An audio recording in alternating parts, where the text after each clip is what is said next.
Here, let's do this. S-O-E. One of the realest to try. Got the tools to survive. Oh, you didn't say it. He didn't say it. What? He didn't say it. Who? You didn't say it. Normally, we'll do that, and you'll be like, I got more music. More music's coming. It's on the way. We got some more files. We do. This is we currently have more music. It's just not in that machine. This is podcast 13. Is that correct? Yes. What's up to the public right now? 9? 11. Out to the public. This is 13. 13. Yeah. This is where we go from we leave pulling the thread, and we transition to Glock talk. Glock talk. Just Glock talk. Well, all we're going to do is talk about Glocks. Glock jammies. Because I've gotten so much fan mail. Have you read some of the comments? Have you? I mean, no, I haven't read it. I haven't. I mean, that just the fan mail. Make your homeless work. They don't like that either. I don't know why. I don't know why they don't like homeless people working. I would assume that you've never been to boot camp. No, I mean like Los Angeles. You haven't been to Los Angeles or Seattle. There's nothing like being chased down the street by a homeless person that has a hatchet. Here's the thing: if you don't have a homeless person living in your living room, then you don't get a fucking say on what happens to the homeless people. That is true. I mean, I'll give you a pretty good example. Waverly has. I am sure that there are people in Waverly that are borderline homeless. Okay, like real close to being homeless. Like crackheads, though. Well, I mean, most homeless are. The reality is, most homeless people, it's either a drug addiction or a mental health issue.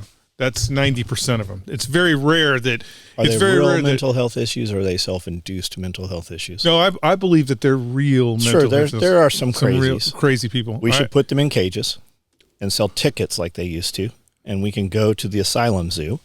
Well, I mean, you can feed them peanuts. Peanuts? Yeah, you better make the screen small though, because they'll pull your arm through the bar and rip it out. That's true. Depends on the person. So, boiled. Have you had boiled peanuts? I have not had boiled peanuts. They look disgusting. Have you had peanuts in orange soda? I have not had peanuts in. Is that a delicacy around here? It's apparently a thing here. People put Randall, and I don't know that it has to be orange soda. Pepper is what Dr. Pepper. As a kid, yeah. I feel like anytime there's a question on, I feel like your parents bought you fake candy, and that's how you ended up with the peanuts and soda thing. We just stole it from the. You didn't have Snickers. You had like Brickers or some shit. Did you eat? You didn't eat Captain Crunch, huh? You ate like we weren't rich. You ate like Enlisted Crunch or some shit. Tutti Frutti. It always came in a bag. Yep. It's like you ate colored Loops, not Fruit Loops. Mm-hmm. Yeah. Anyways, so the homeless thing, right? They're really mad about the homeless thing. They're really mad about the Glock thing. Why are they mad about the Glock thing? Everybody knows Glock is the worst. Can you please? And when they because they're still commenting on them. Are they really? Right today, every day I get notifications on it. It's slowed down enough I can kind of see them. So I'll actually comment. I'm like, can you please go leave some comments on some of the other 50 posts we've made in the last month? But they're really mad about this. And this is what it's like the Ford Chevy thing. They're yelling. They're just leaving a comment. Yeah. It's the dude that's walking through the aisle wherever he is, and he farts because he's never going to talk to the girl that's in the aisle. He doesn't care. But it's building NPCs. It is giving people the ability to just say some shit. They're like shooting the civilians or whatever. And they don't understand how. They don't understand that it's mostly a joke. I'm like, have you looked up the word satire? I'm not joking.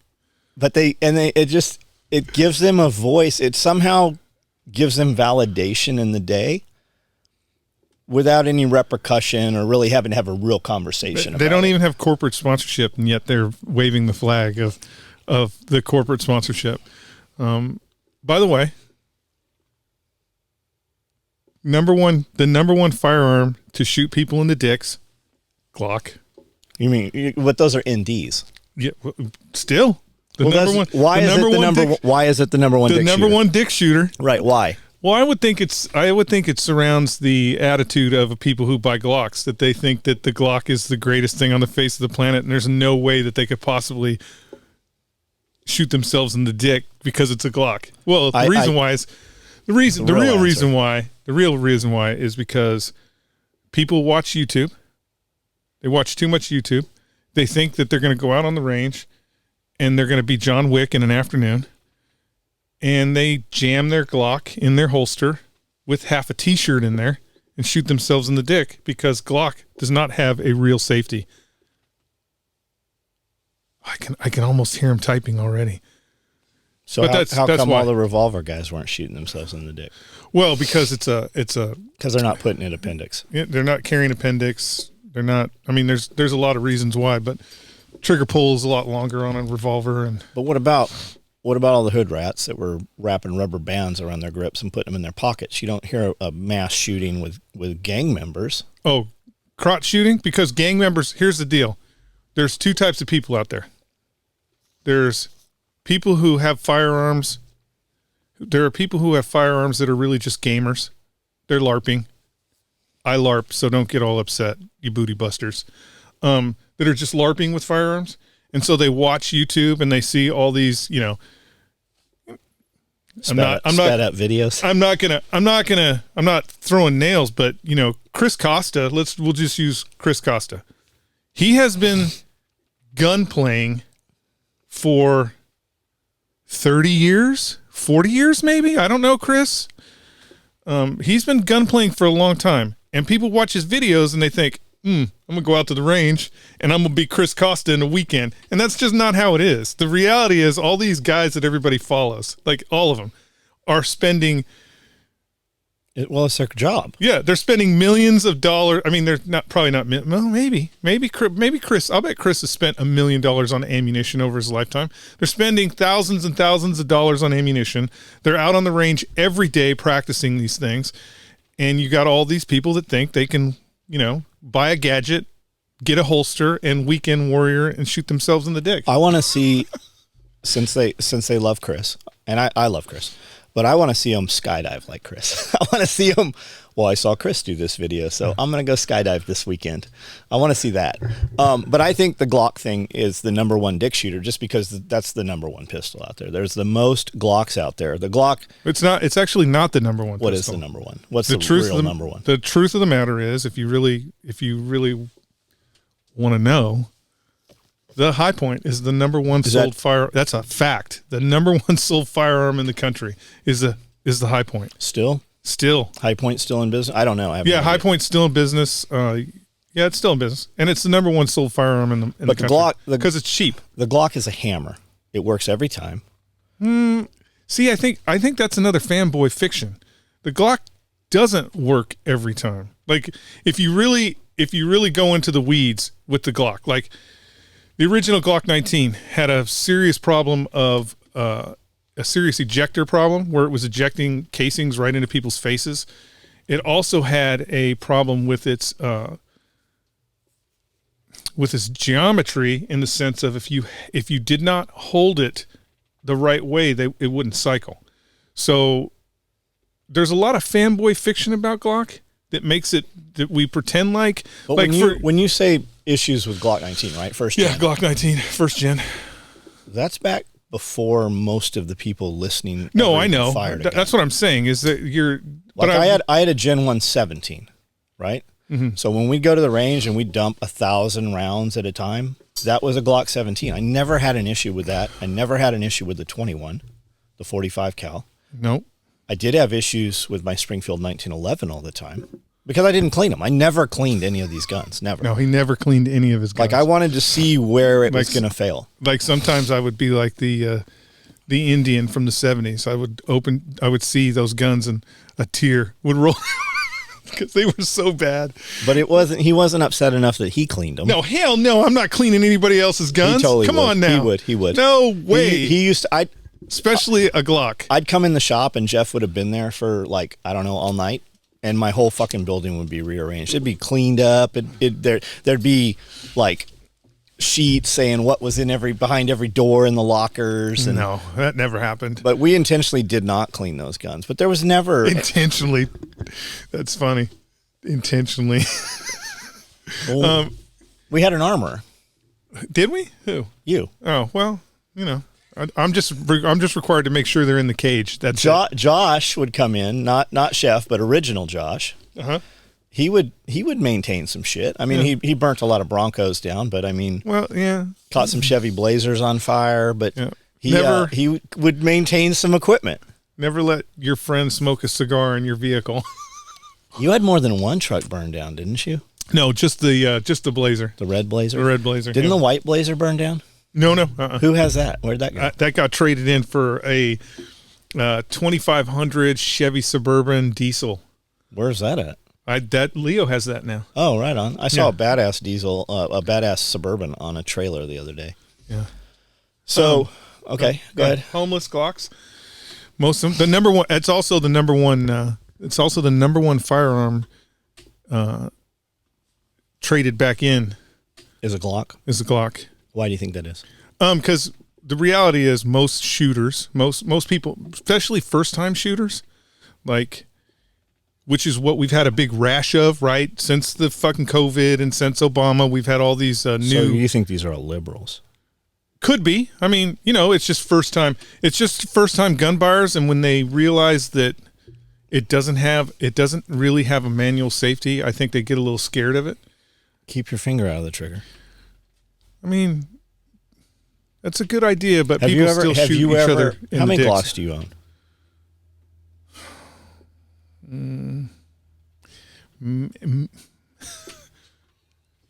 Maybe 10. Okay, let's say you have 10 Glocks. Maybe. Have you ever shot yourself in the dick? No. Why?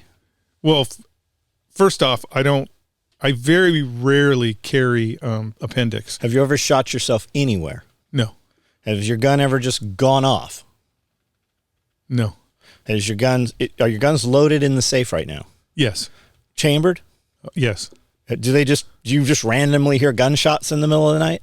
No, but I mean, to be fair, the safe is So pretty, the gun's not the problem. The person is the problem. Again, yes. Again, I'm not saying that necessarily because 7,500 students come through Camden. you created a right? training. How many classes have we been? I've never seen an ND. It happened, but it's a person. It's not the fucking gun. Yeah, but that's a specific training issue that revolves around the firearm itself. a person who's going to have an issue with the Glock not having a safety and putting his fucking booger hook in there and the motherfucker shooting, right? That's the same dude that's never going to train enough to be able to shoot proficiently with the double action safety. And he's going to go, it's the same dude that's going to fucking bring that motherfucker out and go, and he's got the fucking 10 minute of angle flinch. I would argue that that's not necessarily true. That a person can run around with a wheel gun and not have the same type of And problems. not hit anything. But we have to dispel fantasy. We're talking about people we don't know, right? Yeah, 100%. We have to dispel fantasy from reality. So you're talking about liberals. Well, I'm talking about the majority of gun owners. I know. We got some ma- NASCAR people that I know. The We got majority of- people on our side too. Yeah. The majority of fucking gun owners are not out on the range dumping 1,000 rounds in the fight out at TAC Response. The majority of gun owners are not doing that. And even the But reality they're is also both sides. They're not the ones out there committing crimes and shooting. no, true. motherfuckers either. They're not. But I'm just saying that If you're dumb enough, if you shoot yourself, well, I mean, I guess you need some Look, training. No, here's the thing. The thing is, firearms are pretty similar to motorcycles. Okay, they're pretty similar to motorcycles in the sense that yes, there are Moto GPM guys or whatever they call it, GP. Is that right?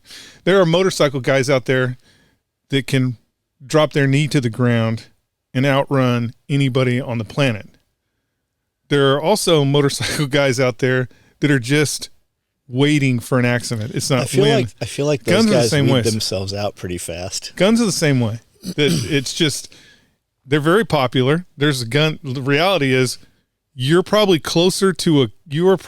in the United States, you are probably closer to a gun than you are to a family member, meaning a gun is probably closer to your You physical. mean proximity? Yeah, proximity is probably closer to you than you think. Meaning, you know, if you live, if you're Brandel and you live in the woods and you don't have any guns, there is probably a gun Especially way I'll closer. bet there's guns in the woods where Brandel lives. Way closer than you actually think, right? Their guns are fucking everywhere, and we do have a tremendous amount of accidents, firearm accidents, because people don't want to get training. So, is your solution that people have to? Do you want to require training? No, for I don't people? want to require anything. I think I think you that should let them weed themselves I out. think the planet should be the wild, wild west. I mean, You really only need 10 laws. 10? Yes. Were they written on a stone tablet? Yes. I mean, think about it. No, I know. Whether you believe in God, you believe in whatever, right? But if you followed the 10 commandments, we don't need the other 4 million laws. All you need is the 10. Well, that's true. Most laws And let are us based off enforce of the those 10 10, commandments. right? Let us enforce those 10. When we have proof of the pedophile, we fucking stone him to death in court square, right? When you catch the fucking shop, and they're not going to like this, when you catch the shoplifter at Walmart, you just chop his hand off. Like, if you chop a couple hands off, they're probably not going to be shoplifters. Well, the reality is the more lenient you are on crime, the more crime you get. And that's why, like, CVS and It's shutting Kmart down and like all those crazy. places are shutting down in San Francisco, because San Francisco is like, you can take as much shit as you want and we're not even going to have police enforce it. So they've been like flash mobbing in Atlanta and shit at these Walmarts. Walmart's closed their shit down. They're like, we're not going to be in this neighborhood anymore. We're closing this fucking location. We can't repurpose it because of zoning. Peace out, fools. And they just took off. the problem with You know who will take their place, though? Fucking Dollar General. But that's by design, right? Yeah. I'll bet if you unraveled it, I Have bet you- you would find that Walmart probably owns Dollar General. have you been in a Dollar General lately?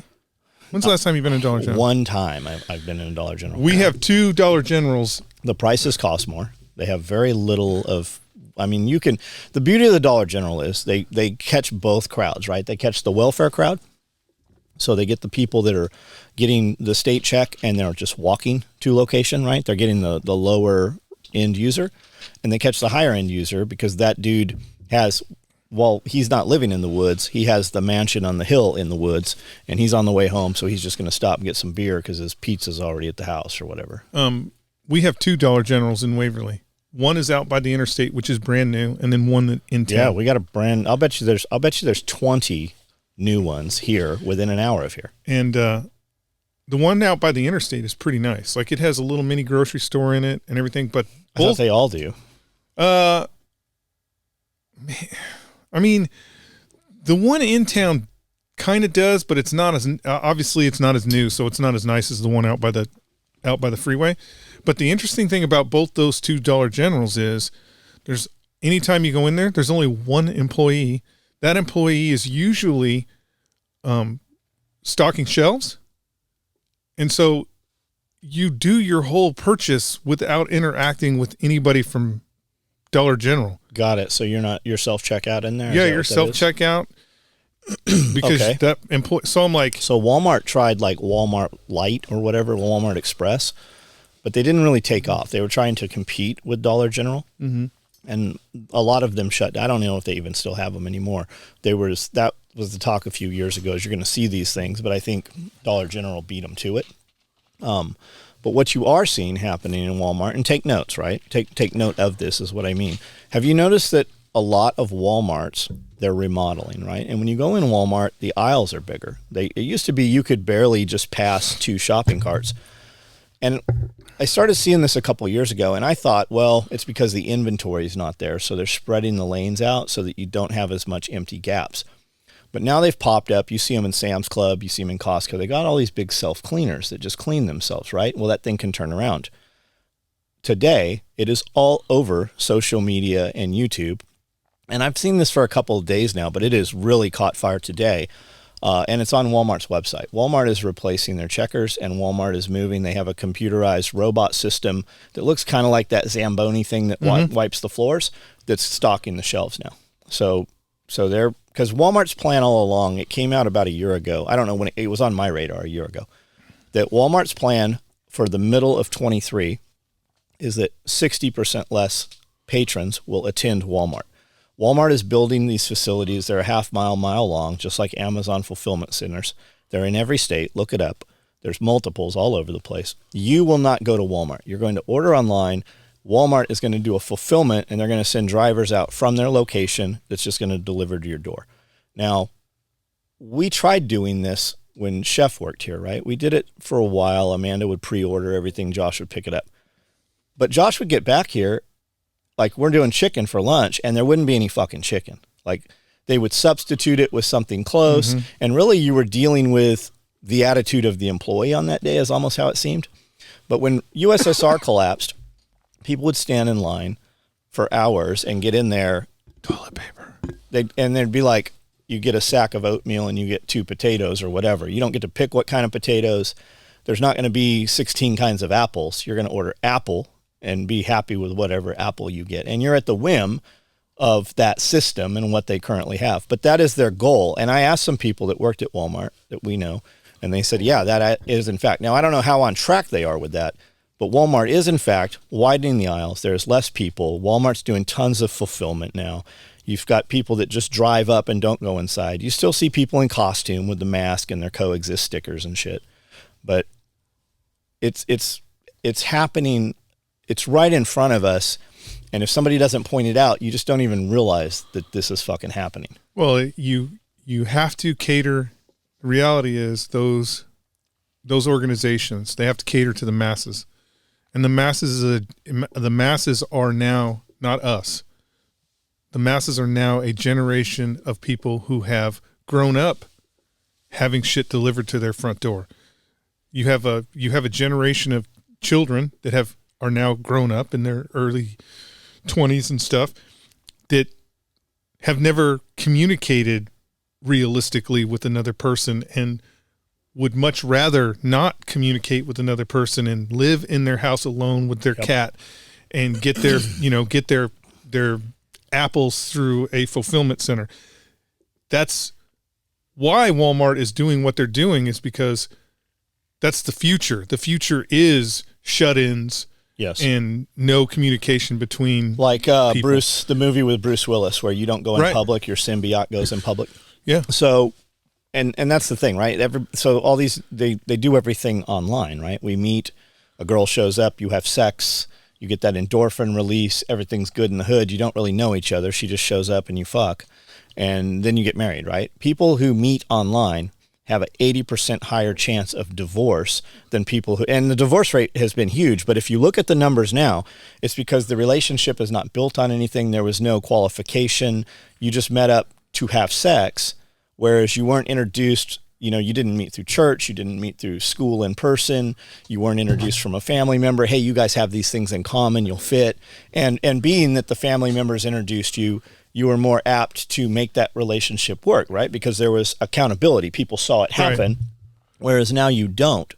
Have you seen so it's just crazy.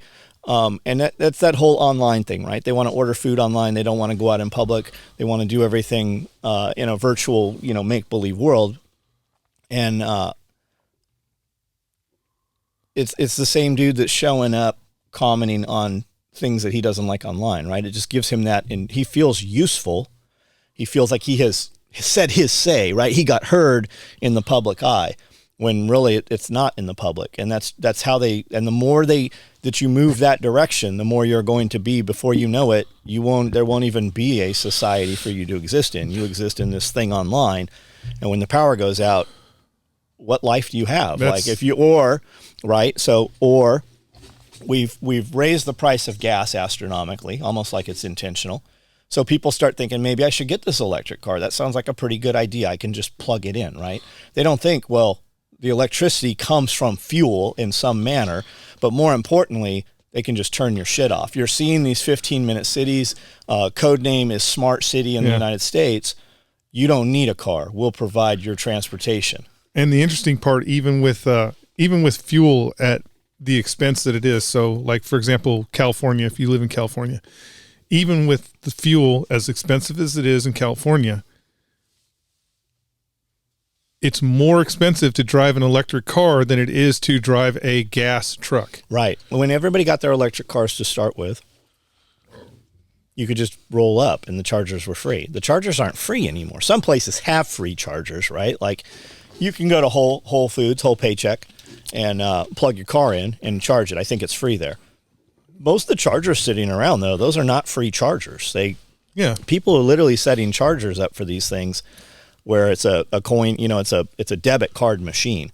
You want some free money. Start a car wash, ice vending machine, one of these chargers, right? Because they've got the debit card, they've got the deal. The older ones have the deal where you put dollars in and it gives you quarters back.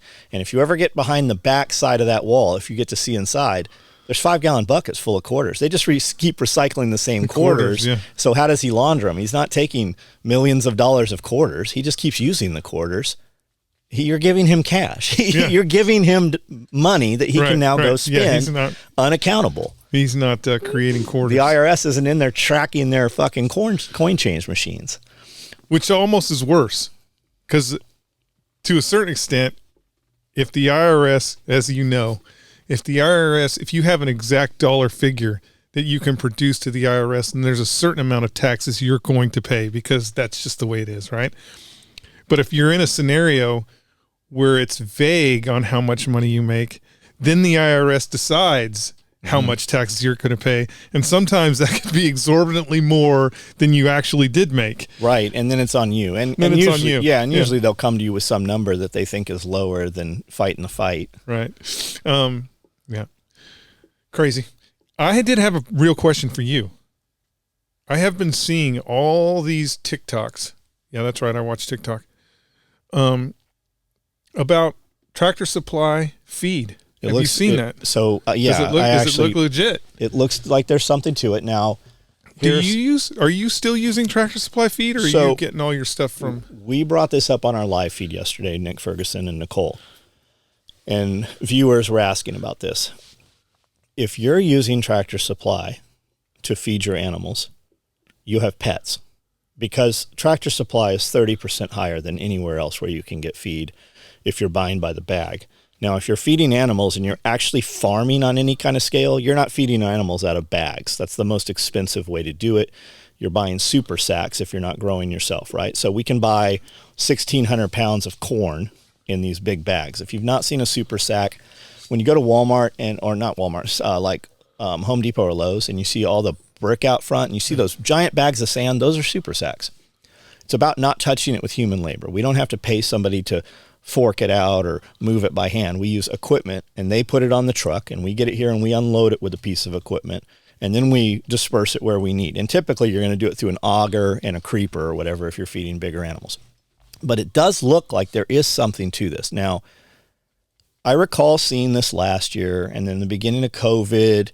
A lot of it is new chicken owners. Like a lot of people are like, yeah, society is there's something going on here. These guys weren't just crazy. We should probably get some chickens and grow a garden. And then as soon as it gets cold, the chickens stop. If you want to have 12 eggs a day, you get 12 chickens. That's in the summer. If you want 12 eggs in the winter, you got to have 24 because you're only going to get one every other day or so out of these chickens when it gets cold. It has to do with photocycle. Now, when our animals, like when we had employees feeding the animals, and they'd be like, I don't know, there's no eggs. I'm like, well, that's weird, right? So when I start paying attention, they are not maintaining the animals. When I would go up there in the evening and just throw out an extra pitcher of scratch or layer pellet, all of a sudden the eggs would turn. I don't know what happened. Well, okay, when you were throwing scratch and layer pellet, though, at that time, was it Tractor Supply? Was that Tractor Supply? We might have been. We might, but that's not where I'm going with this. No, I know. I'm just trying to figure out if it's, we did pay an astronomical amount of money. Legit. And then our buddy Jack, who was the president of the co-op's like, why don't you come over to co-op? I'm like, because it's a pain in the ass to go to co-op. And he's like, it's 30% cheaper going to co-op. not even buying in bulk. It is. In fact, it is a lot cheaper because you're paying for that store. You're paying for the light. You're paying for the employees. I'm in Tractor Supply 5 times. Sometimes I'm in there 3 times a day, right? I like Tractor Supply. But if you're buying feed at Tractor Supply, you're an idiot. Short of having like we've had chickens we've picked up on the weekend and we're like, okay, we don't have any starter crumble, right? We'll have chicks come in on the wrong day. It's just more convenient to go there, or the damn co-op's closed on Saturday and Sunday, right? So I got to feed these baby birds something. So I'll buy a bag of feed over there, 1 bag of feed. But yes, it does look like there is something going on. Now, where I was going with this is it all started happening the same time as solar cycle, right? We had extreme cold across the United States. That shuts the birds down. We're 4 hours less sunlight a day right now. That shuts the birds down. Now, I started hearing all of this maybe 3 weeks, the grumblings of Tractor Supply. And I noticed my birds had declined also. I'm not using Tractor Supply feed. What did I do? These videos started popping up because I'm paying attention to them. And they said, well, we're making our own chicken feed. I'm like, that's probably something we should be pursuing, right? How do we make our own chicken feed? And they're like, whole corn. I'm like, because we had planned on buying super sacks of corn anyways. And I'm like, well, I'm going to buy a grinder. $200 grinder kind of works, but $1,000 grinder is a commercial grinder. And then this lady's like, you don't need to grind the corn. The bird has a gizzard. It swallows rocks. The gizzard does the work. I'm like, okay, let me get some bags of corn and see how this goes. So the first week, all I did was use the exact same 18% layer pellet and scratch. Scratch is a combination of, it's got a few things in there, oats and groats and cracked corn, but it's mostly cracked corn is what's in there. So I started using, I use the same feed I've been using and just started giving them black oil sunflower seeds in addition to it. And I did that for a week. My eggs jumped back on. Now at the same time, we were no longer 20-degree weather. We jump up to 40. So is it temperature? Is it the extra fat? It's probably a combination of both. So then I got corn and I started feeding them in addition to the layer pellet and the scratch. I'm giving them whole corn. I'm giving them black oil sunflower seed. Now my next evolution is I'm going to remove the high protein layer pellet and see what that does to my egg cycle. And I'm doing it in 2-week cycles. Now I also added in diatomaceous earth. If it gets on bugs, it basically burrows through the bugs. It kills parasites, right? So I've never medicated any of this poultry here. And they're eating everywhere, right? They're eating dog shit and they're eating their own shit. So they probably have some parasites. There's probably some worms or something. The diatomaceous earth will clean their systems out. The dogs eat a ton of chicken poop. So hopefully the diatomaceous earth passes to the dogs. But she was also saying, this lady in the video, she's like, you can also add in just the cheapest dog food. I happen to have 6 bags of dog food that have been in the feed house for 5 years that we haven't used, that we've switched over. So I'll eventually give that. I mean, all the scraps and everything I have. Yeah, your chickens eat well though, because not as much as they used to, like because we have so many more birds now. But today it's 18 degrees. How many birds do you have now? There's probably 200 up there. Jesus. So you better be careful. Oh, I know. You're close to a fire. Oh, yeah, they're gonna burn me down. You're close to a fire. So now with all that said, right? Today is extremely cold. Right. It hasn't been this cold in 8 weeks probably. It's 18 degrees. We have ice on the ground. None of my sowers showed up to work. None of the females are here, not a single one. And Amanda's here though. Amanda's here. Yeah. All my guys are here. My guys 4 hours away, hour away, all my farthest dudes, they're all here. I was really worried about Brandel. I said, I hit Brandel up at 4 o'clock this morning. I'm like, wake up, motherfucker. And then he didn't say nothing until 7. I'm like, oh, this motherfucker right here. I'm like, how's the roads? He's like, they're good. It doesn't matter. I'm going to be there no matter what. And he was. I thought, I'm like, oh, he's way early. I'm like, what time is it? Because it took me a little longer out there because my gates were frozen. All the carabiners were frozen. Because we're only cold for 2 days. So I didn't really winterize everything again. Same thing. Because it's like using bolt snaps on gates, right? The dog leash hardware is so much more convenient. but they freeze. Yeah. So you gotta breathe into them for about 20 seconds, and then they open up. But when it's not like that, I use the carabiners. It's just more convenient with the bolt snaps. So today it's 18. Oh, I like those pants. What are those? Victas. Oh man, I'm gonna have to get some of these. They sponsor you? You got a No, sponsor? no. They had right before Christmas. They had a sale, and I'm like, ooh, They're multicam black, like super BDU. it's shoes too. Yeah, what are those? Victos too? Yeah. Those look like skater shoes. Yeah, but they you got can't a even great- ollie. They got a great toe box This on them. podcast is really changing him, huh? Yeah, No, these were. I'll bet he's got all. he's holding out. He's got all kinds of sponsors. He's probably got 2 Glocks on He's it. probably got I 2 wish other I- podcasts. I wish I had sponsors. Okay, so Glock, if you want to sponsor me, I will more than happily change my tune about how shitty your pistols are. Shit. So Glock, come on. Everybody's got a price. Here's yours. Yep, I will more than happily. A let people know. $350 pistol. I'm kidding, guys. I know they're not $350. They used to be. You can still get them for $450 though in a 5-gallon bucket. You can. get a You know trade-in. what? If you know anybody in law enforcement, you can get a Glock blue gun. I think for $350 now. A I Glock think, blue gun. yeah, they consider it a law enforcement sale, and so Okay, they have 'cause there is an actual rings manufacturer they have that makes a blue yeah, I gun. know. It's plastic. They have a special sale for law enforcement military guys. Okay, so today it's 18 degrees. 18 degrees. And I got more eggs today than I've gotten in a single day in the last 2 weeks. And it's been 50 degrees. Maybe they were pushing them all out because it was cold. Maybe. I don't know. I got to break though for a second. Uh-oh. I just got to pee, man. Pause. Okay, so Where were we were talking about the chicken feed. chicken feed. Yeah. Chicken So- feed. Okay, so in addition to that, I'm in the gym this morning and I'm just listening to TikToks, right? I'm waiting for my TikTok. TikTok's smart because when you're loading a TikTok, you can't leave TikTok or your TikTok stops loading. Whereas Instagram, you can just hit publish and then back out and it'll load. Your phone will run kind of in the background. But TikTok, you got to be there. So I'm scrolling. I'm just listening to shit.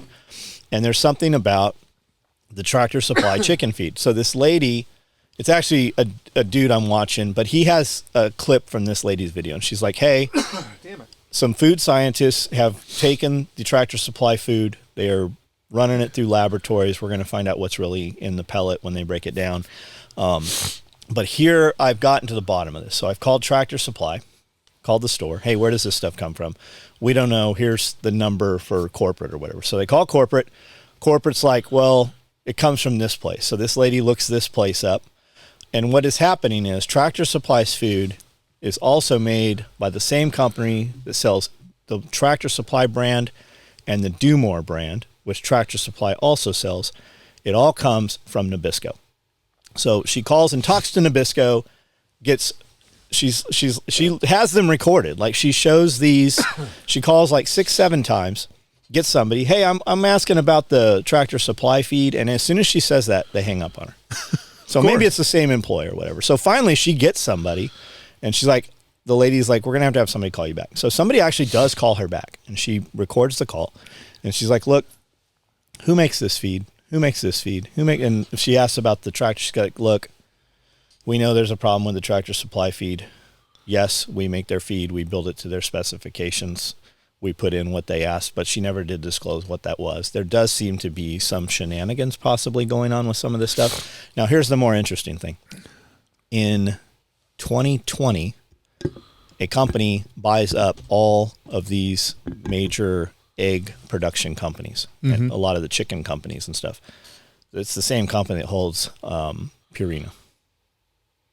So at the same time, they're building, not only are they building all the chicken feed, they're selling all the population, all the eggs. Now, you just had last Saturday, I believe, you had a chicken egg plant catch on big one. fire. The third largest producer in the United States of chicken eggs burnt to the ground. 20 engines responded to this thing. Coincidence? Maybe. But I mean, there's 50% of our food production has been cut in the United States because of suspicious fires. yeah. 50%. It was an accident. One of them was a plane. Three Believe it. three of them were Three planes? Three Yeah. of them. So I'm telling you right now, if 50% of, I don't know, do you think, just imagine if Dick shooting went up by 50%. yeah, do you think that there would be an investigation if 50% of the Senate just disappeared, of course there would be an investigation. Well, we wouldn't have. We wouldn't be talking about food disappearing. If this the actually, the reality is, this actually could be a government program. This could be these fires actually could be a government program to control the price of eggs. Now, you say that's crazy.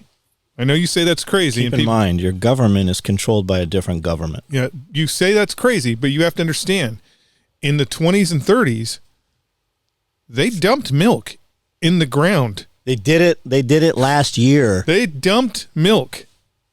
They do it all the time, where they destroy perfectly good crops in order to hold the market at a certain price. So I don't know, maybe it's time for the egg farmers to get their due. But did they have black ops guys going around and dumping the milk? No, or they was did. It's insidious. Back then you could, back in the 20s, you could just get some. There were no CCT cameras or anything. Roughnecks to go out and do it for you. You didn't have to fake a fire. But I mean, the reality is, you actually do. If you think about it, if you just think about it for a second, you do two things for the conglomerate. Obviously, if you're crazy and you follow the money and you figure out, just like this lady did with the chicken feed, that there's very few corporations that are controlling a bunch of corporations. So if you think about it from a chicken perspective, if you own Big Chicken and Big Egg, Purdue, Tyson, a fire is a win-win, because it controls the production of eggs, because you lose all those birds. Insurance is going to give them, and insurance is going to pay all that out. So you as a production, you as a corporation, you didn't lose money. You probably actually over-insured that facility a long time ago, and you made money off of the fire. So I mean, used to happen all the time. If you think fire fraud just happens with poor people, I'm sure it happens with rich people all the time too. Probably more so, because poor people don't have the insurance. Right? So, I mean, who knows? So it's by design, right? So, like the TikTok thing right now, right? You're hearing all these grumblings. More and more you're hearing it. And I think it's just because they're desensitizing the population to it. People that aren't on TikTok will be fine with them banning TikTok. People that are on TikTok are going to be upset about it, but most of them are younger people and won't have a say in it. Yeah, so they want to ban TikTok because of China, right? The reality is we don't have a say in it anyway. They want to ban TikTok for the exact same thing that Facebook and Instagram are doing, but maybe they have less control over it. It's all who controls your politicians. That's what it comes down to. The difference is this. The difference is Facebook, Facebook, Google, all your major analytics are stealing all your information and spying on you for the sole purpose of taking your money, because they want to know what you're going to spend your money on, and they want to steal that information in order to capitalize on what you're going to spend your money on. China, on the other hand, the difference is with TikTok is China's algorithms are specifically pushing a certain type of narrative. So what you're seeing is you're seeing the dumbest possible thing you can on TikTok to make you more stupid. But I'm not. No, I know, because again, it's still an algorithm, and that algorithm is still going to push what you are clicking on, right? Shh. Brandel sends me some silly shit all the time. Hit me with that. I don't know anything about that. I send it to you. Do you not see it? I don't see it. I don't see. I can't. Okay. So when I'm looking at here's the rub between TikTok and you sending me. I don't TikTok at the house. I only TikTok on my phone, because I don't do any. I got you. I don't do any legitimate shit on my phone. So there's no banking on my phone. There's none of that. It's only on my iPad. Should I probably not have said that? I'll have to change my passwords tonight. I don't. Anyways, TikTok is only on my phone, and I don't use my phone for anything legit. Did you remove your Bitcoin off of the server and put it on a decentralized? I don't have network? any Bitcoin. Come on, meow. Not a dime. Not a dime of Bitcoin. I have some for you. I mean, You're going to be glad. no, I'm not. You I'm not are. going to be glad. You're going to be glad. It's going to be one of those things that Did you know that you could take Bitcoin and convert it right into your Cash App? I didn't know that. Well, I know you must be able to because you can convert Cash App into Bitcoin. Yes. They're always trying to do that, but I don't want any Bitcoin. That's how I buy it. I don't want any fake. You're going to be so happy. I don't want any fake money. So it's all by design. Right, It's on purpose, right? So the dumb stuff on TikTok, yeah, you can definitely see dumb stuff if you're watching dumb stuff. And if you scroll through their feed, you will see dumb stuff because that's what people want to see. They want to see entertainment. If you go to Instagram right now and you just look at the magnifying glass, right? That's the search on Instagram. It's all there's full blown naked chicks on there. Like On where? Instagram or on Instagram. yeah, Instagram. And it's right there. And if you look at one, they'll show you millions of them. Yeah. But they don't control it when I want to see, but then they're over there like removing my hashtags and posts that we've made over the years. I get notifications off Instagram at least twice a week for some content they've removed. And it's to the point where they don't even show you what they've removed. Yeah. I mean, we don't even know it. I got a notification for harassment and bullying on YouTube, and I don't even know what they can. I didn't even harass or bully anybody. probably Glock fans. It was something the other day. I'd posted on 5-6 things. Most of them were ours, and they removed it. And they don't even show you what they removed. Like you don't even know who's mad at you. Yeah, that's the problem with the problem with that general model as far as the internet goes and Facebook and TikTok and all of them is they have not been regulated and they have not been legislated against. And so they make it up as they go. And because they're making it up as they go, you're at the mercy of whoever's looking at your shit. Like whoever it is that's looking at your shit that's making the decision on whether or not it should be on their platform or not. You're at the mercy. And it's not one person. Like Facebook has 10,000 people in one building in the Philippines looking at stuff on Facebook on whether it should be on Facebook. 10,000 employees. And they have 1 minute to decide. I think it's less than that. Yeah, I think it's 5 because the lady that they interviewed was she was just looking at images. Filipino, right? Yeah, she has 5 images in a minute. So Catholic. And that's the reality is she said when they were like, well, how do you decide if it conforms to Facebook standards? And she's like,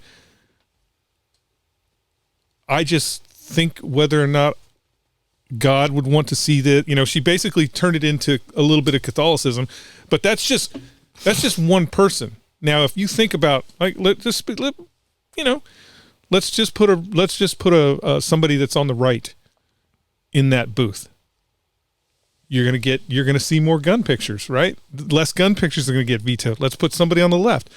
It's just, now it's to the whim of the person that is actually viewing those photos or viewing what content is on there. And that's the problem. So a ton of gun stuff's been getting shot down. Like, yeah, it's all YouTube is like they would have you believe that they're about to come door to door, right? If you watched all this stuff and even the politicians promoting it stuff, but there's a bunch of them getting busted out, cameras behind the scenes. They're like, yeah, we'll never get this to go.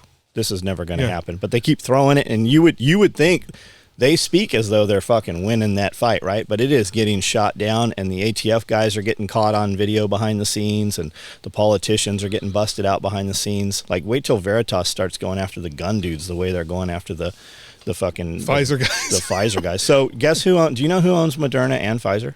No. BlackRock. Oh yeah, but BlackRock. Right. Do you know who owns Amazon? BlackRock owns everything. Oh yeah, BlackRock. They own all of it. Yeah, every bit of it. Yeah. Most of the real estate in the United States, BlackRock owns everything, which is it's weird. I mean, it's not weird from a sense of when you're a multi-million, you're the Bill Gates and you want to gobble up everything. But BlackRock is a conglomerate, and so they call you tend up gobbling up yourself. They're going to eat their own tail. They call him Gilly Bates now, right? Yeah. You're not allowed to say Bill Gates. They'll actually unmonetize your video. Oh. You're not allowed to say the Great Reset. You're not allowed to say that. No. That's a flag. Yeah, there's a bunch of weird shit. So they've come. Gilly Bates is what you'll hear all the time now. They'll be like, Gilly Bates, man boobs. He's got some nice. Well, not nice, but I mean for a dude, I guess he's got some boobies. I mean, whatever, Bill. But so you're looking at a monster that is actually coming around and eating its own tail. So, like, it's just weird how that works. And that's the globalization, is in the sense that BlackRock is gobbled up so much here, it's got to gobble up overseas, and it's a weird monster. They're showing all these finished up towns, like not towns, but neighborhoods, right? There's all these neighborhoods, brand new neighborhoods with like 5% occupancy in them. They're all for rent. None of the houses are for sale. They're all for rent. They're all owned by BlackRock and these companies like this. But the rent is so high now, it is actually cheaper to buy a house than to rent a house right now on the average. And people can't afford to do either of them. Yes, especially since the banks are not going to finance those. Yeah, so when you go from those loans, when you go from like a 5% vehicle loan to a 15-20% vehicle loan, you pay $2,000-$3,000 more on those loans, right? People typically don't ever pay those off. They just trade them into another one. They never actually own the vehicle outright.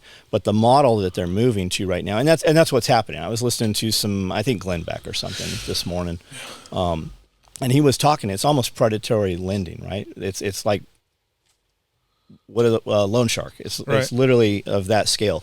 26% interest on a vehicle, shit like that. When you used to roll in as a, just out of boot camp and you buy at the fucking pay and get stabbed lot, buy your Camaro. Yeah. And they repo it, as soon as you're about to go on deployment, they repo that motherfucker. So they're basically renting them to you. Yeah. But that's what's happening on a huge scale right now. You're seeing they're talking about based on looking at credit card companies, the economy's perfect, right? People are using credit, they're paying credit off, it's not a problem. But what they always cite, when you look at who they're citing, they always cite American Express. Well, American Express gets paid off every 30 days. So, of course, a person who has American Express, they're using that because they're getting 2% cash back, they're getting 4% advantage on things. So on American Express. Now, American Express also typically American Express holder has a 40 to 60% higher FICO score than your average credit card holder of a normal citizen, right? And then they're just running it. They're just they're making that minimum payment, and then they max it out, and then they make that minimum payment. And the companies for a long time would just give you more credit. Yep. But Capital One right now is calling back in their credit. They're canceling credit left and right. They're just fucking lowering credit lines, lowering thresholds. And while they cite that, things are good based on people's using credit, they always cite American Express. And those are not your average citizens. Those are people who typically have more money, and they use that in lieu of using cash. Right. They just write one check every month. So I don't know. People ask me, people constantly what do you think is going to happen in 23? I'm like, well, what are you specifically asking me? We do this on live feed quite a bit. They're like, well, do you think things are going to get bad? I go, I think things are going to get bad for a lot of people. Yeah. I think things are going to get very difficult for a lot of people. I don't think they're going to get difficult for me. And they're like, well, what do you mean? I go, I've been preparing. I've been telling you guys for literally ever since I've had a microphone. I've been telling you, get ready. Get ready. Well, I don't need 200 chickens, but every time I think about having 50, I'm like, well, something might happen next week and we might need those chickens, right? That's meat on the hoof. That's practice, right? But I mean, like the equipment and stuff and the firewood processing, like my biggest concern, my biggest worry is if they shut off interstate commerce, right? You really want to control people. Yeah. And that's what everything they're doing is about, control, the electric cars. So they can turn your shit off from an app. You saw fucking Tesla turn the Teslas off in Russia, right? Your internet service. Cody told me this morning that there's a bill, or they have done this. They're about to go to a digital driver's license. So you'll no longer have a driver's license. It'll be on your phone. So you have to have this, right? So when you get pulled over, you got to show them this. Now, what if your battery's dead, right? I'm sure there'll be something in there where they can look it up. Like, I don't carry registration in my trucks, ever. There's nothing in those trucks that say where those trucks live. And when law enforcement stops me, which is it's fucking super, Super rare. rare. Hey, license registration. I'm like, I don't have registration. This vehicle is registered. You can look it up. And they look it up, and they're like, okay, away with you. Sorry, or whatever. It's usually a ticket, right? If I'm getting stopped, it's highway patrol. And that's by the way, that's just a fix-it ticket. And will a cop write a fix-it ticket? I mean, it's almost so much of a waste of time. But I mean, they're going to stop you while they have you stopped within 30 seconds. They're going to call it in. They already know. Yes, this is registered. And I'm like, this is registered. I don't have the registration. It's registered with 20 others. Yes, I have insurance on them. I even have multiple insurance policies on all of them. I mean, the reality is, they know all of that right from dispatch. Yeah, the reality is, and they will tell you have to have this. With the computer, I don't care what you have. If you break into my truck, like you watch me leave at the restaurant and you break into my truck. Yeah, you don't need my address. You don't get my address, yeah. Because they won't let you register it to a P.O. box anymore. It has to be a physical address. I think the reality of it is now, I mean, my law enforcement guys can go, that's not true. But I think the reality of it now is when you get pulled over, they can actually see your driver's license in the car. Yes, on their thing. Like obviously, maybe it's not John driving. Maybe I'm driving his truck. So they're not going to see the driver's license. And then when they come up to the window, they're going to be like, hey, let me see your driver's license because you're the one driving. But I mean, the reality is we're at such a digital point that you don't need a physical thing to carry around. They know who you are. Here's the point. Okay, so your driver's license in this thing. Yeah. They stop you. Let me see your driver's license. You open this up, you hand them, now your phone's open. Yeah. Now they don't have to be like, hey, open your phone. Right. We need to scroll through your shit. We need to clone your phone, whatever. Not that they have to do it anyways, but if you're showing it to them. Yes. Now your phone is unlocked, right? It used to be that law enforcement couldn't open your phone. But I happen to know some law enforcement, not very far from here, sent all their dudes to Nashville to an FBI class to be able to open iPhones and Samsungs. Do you know that an interesting thing about technology is if you're using facial identification or you're using a fingerprint on your phone, neither one of those are protected. Only a physical password is protected. So if your phone, if you're still using a number password, that is protected under the law. They cannot force you to give them that password.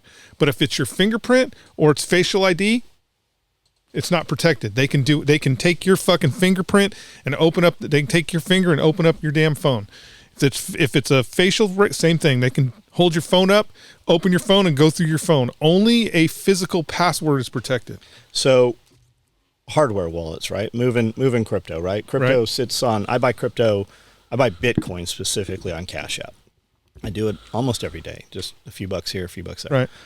But I want to move it off of that app, right? Because you saw Coinbase fucking did some shit, and they're like, oh, too bad, too sad, you don't have that cash anymore, whatever, or the government comes in, subpoenas them, and takes all the money, whatever. Right. So you move it off of there, and you put it onto a different wallet, or if you don't know, you don't own it, no keys. There's a little rhyme they have, right? It's not yours if you don't have the keys to it. So Cody's like, okay, use this thing. So we've set up this deal, and they have like a hard drive deal where it just moves it into a hard drive, physical hard drive. But you have 12 or 14 word phrase, right? And none of it, there's no rhyme or reason to it. It just shits out these 14 words.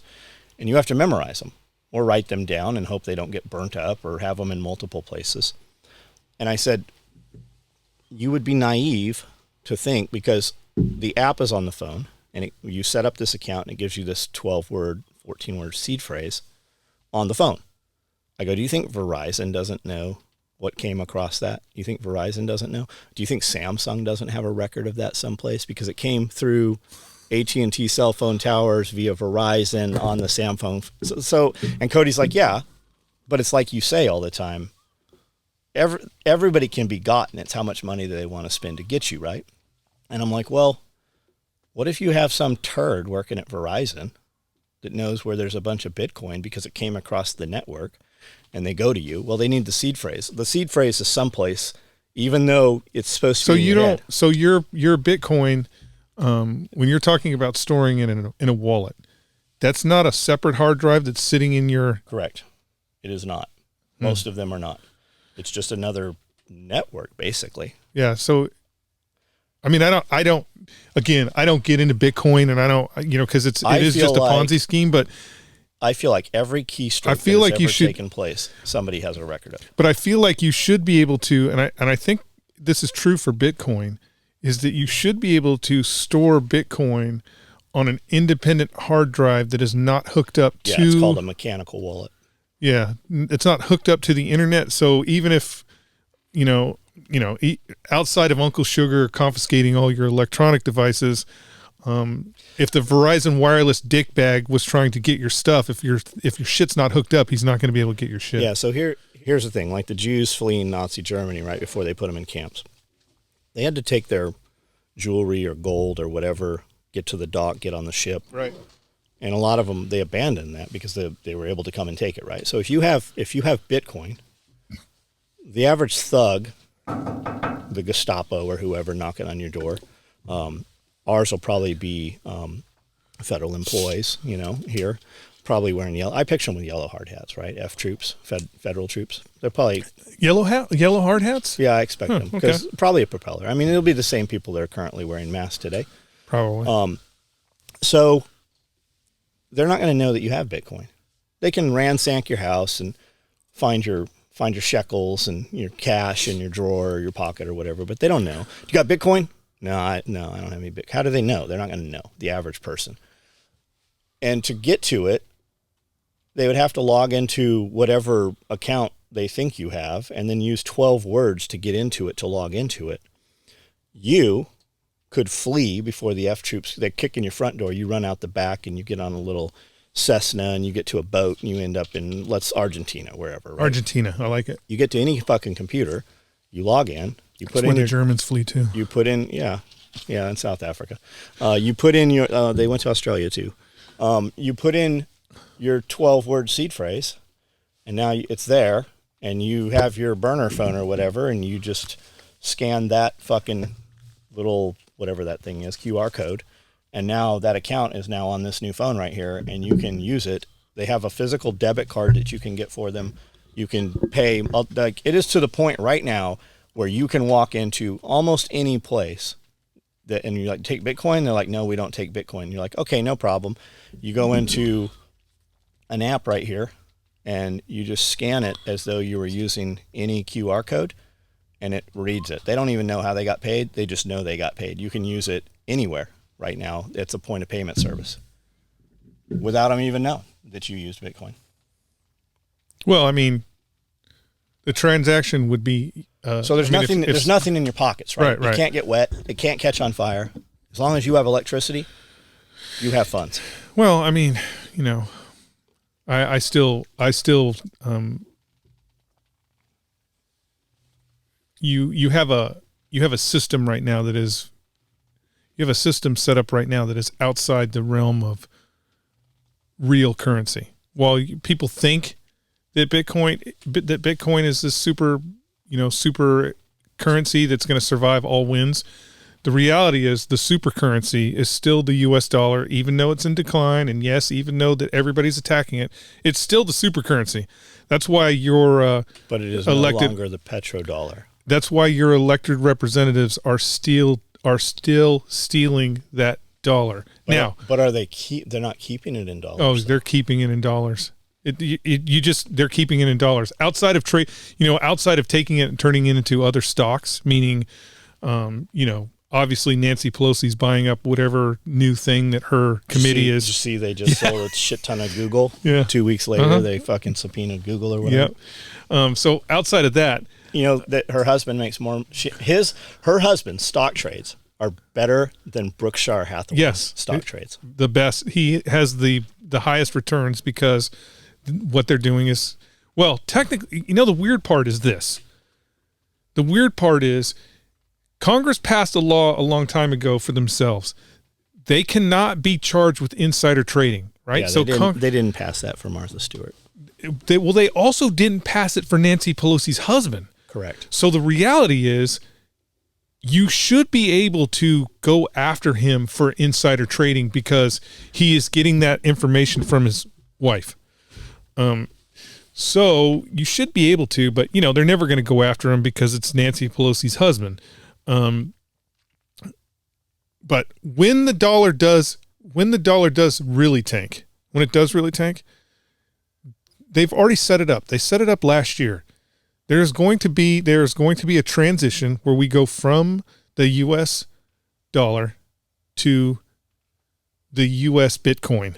Yeah, U.S. digital currency. There's going to be a point where we change over to the Bitcoin. They say that's July. Yeah. So, but there'll be a point where we change over to a coin. Now, there's going to be a window, John. There's going to be this little window, just like with gold. Yeah, but there's going to be this little window where they are going to whisper to each other. All the rich people are going to whisper to the other rich people, and they're going to go, dump all of your cryptocurrency immediately. And those rich people are going to take their Bitcoins and their dog coins and their whatever, and they're going to put it into the U.S. They're going to put it into whatever the U.S. thing is. And immediately following that, Congress is going to enact a law that's going to make all that other fucking currency illegal. And the only way you're going to be able to trade in the United States is through their digital currency. That's the reality is, if you think about it, that's the only way a U.S. digital currency survives, is if they kill all other currencies. If they immediately go, the only reason why you have Bitcoin is because you're a fucking drug dealer. Or whatever, you know what I'm saying? They're going to have to make all those other digital coins somehow completely illegal. What about gold and silver? Well, the reality is, most people don't remember this, but twice our president, FDR, bought up most of the gold and silver in the United States.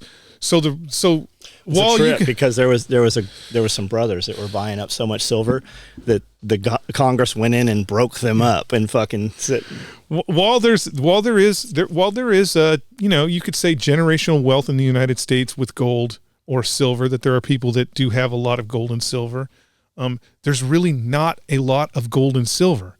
Well, that's what this is about. It's about you do not any longer have generational wealth, right? Yeah. So if you put $1 million in your bank account and let it sit there, and you come back next year, you have less than $1 million in your bank account. It doesn't stay $1 million, and your spending power declines rapidly. Mm-hmm. You use that money to make money, but that's what this is about. So any place that is put in a digital currency, China, for instance, you have to spend it. It dissolves from your bank account so that next month you don't have any money, and 6 months from now you don't have any money. It keeps you a slave, and that's what this is about. It is about them being further away from you. Some of you slaves are getting too close to the master. That's true, and that's why there's the big push. Like if you we talk about BlackRock just a minute ago and all the properties that they've been gobbling up, they don't gobble up $1 million properties. They gobble up the properties. Slave quarters. Yeah, they gobble up the property that the regular people could be buying. That creates generational wealth. That's what it's about. You not being able to own a home. The truth of the matter is, if you take a look at any financial money guy, long term, if you take a look at a home, okay, you think about a home, and you think about how much money you have to put into it, the upkeep and all that, you actually lose money owning a home. Unless it appreciates, yeah. You actually are losing money owning a home over the long term, even through appreciation. But the reality of that is, when you are working class poor or just working class middle class, 30 years down the road, that home is going to have a value that is actually worth more because you've held on to it. And so it might not be a lot of money. The cost of dirt went up as more people. It might not be a lot of money. When you look at long term, it might not be a lot of money for you. Those houses we lived in as children, but yeah, those were $50,000 homes. My grandmother's house was $20,000. It's $3 million right now. Yes, and that's the last thing that rich people want, is for you to be able to pass on that kind of wealth without somebody having to work for it. Not only that, you have an asset that you can secure other money. Right. You can take loans against and buy multiple other properties and put renters in them, and it's exponential. It's the monopoly game. And they are taking away they're closing all those abilities, right? And that's what it's about. It is to keep you working away from them. Yeah, it's to keep you out in the field eating gruel. I mean, think about all the crazy shit that's going on in the sense of BlackRock buying up all the affordable housing, so you have to rent. It's crazy that we think even about call all it the affordable housing. Yeah, think about all the corporations that are pushing some sort of fucking it's not meat. Now they're even pushing bugs. You are so close, people. You don't even understand it. You are so close to sitting in your, 500 square foot apartment. Snowpiercer. There ain't 500, man. They're 100 square foot. Yeah, your 100 square foot apartment, eating your bug gruel, going, man, I really love it here. But they're fine because they don't even appreciate the eating, right? Because they have the girlfriend app, right? They don't have to go get a girlfriend. You have all these virtual apps. I can be anything you want. I can be your friend. I can be your confidant. I can be your girlfriend. And then they flash through and show you all these, like a schoolgirl picture and a nun picture. Like they stop short on the commercial, but I'll bet you if you looked up those virtual assistants, they'll do whatever you want to do, right? Of course. So when do they have a robotic fleshlight or an actual? I mean, you've seen the sex dolls for a decade now, and they look like fucking cartoon anime, girls. First strip club in the United States in Las Vegas has 2 robot strippers right now. Where? I have to go see them. I don't know. In Las Vegas. Hey, if you know where the robot strippers are, put it in the comments. It won't be hard to find. That's the comment. Now they're not. That's the comment I'll read. They're not fully skin on. They kind of look like number 5 is alive, right? It's like something out of Blade Runner, kind of right. like the skin's off. But I mean, they've got skin they're putting on those things. Oh yeah. You can't even tell they're not people. There's a female comedian. I cannot think of her name. I'm sorry. She had one of those companies came to her and was like, "Hey, we want to make you a sex doll." They do it with a lot of porn stars. And they made her a sex doll, and she actually takes the doll out on the road with her and does an act. And the doll, like, it looks just like her, and it talks. So I mean, the reality is, wait till that trap door in there closes. Well, we're at a point. We are at a point where very few. Well, people aren't having sex, right? Yeah, we're at a point where very few. When did people you have sex the first time? Oh my God! How old were you?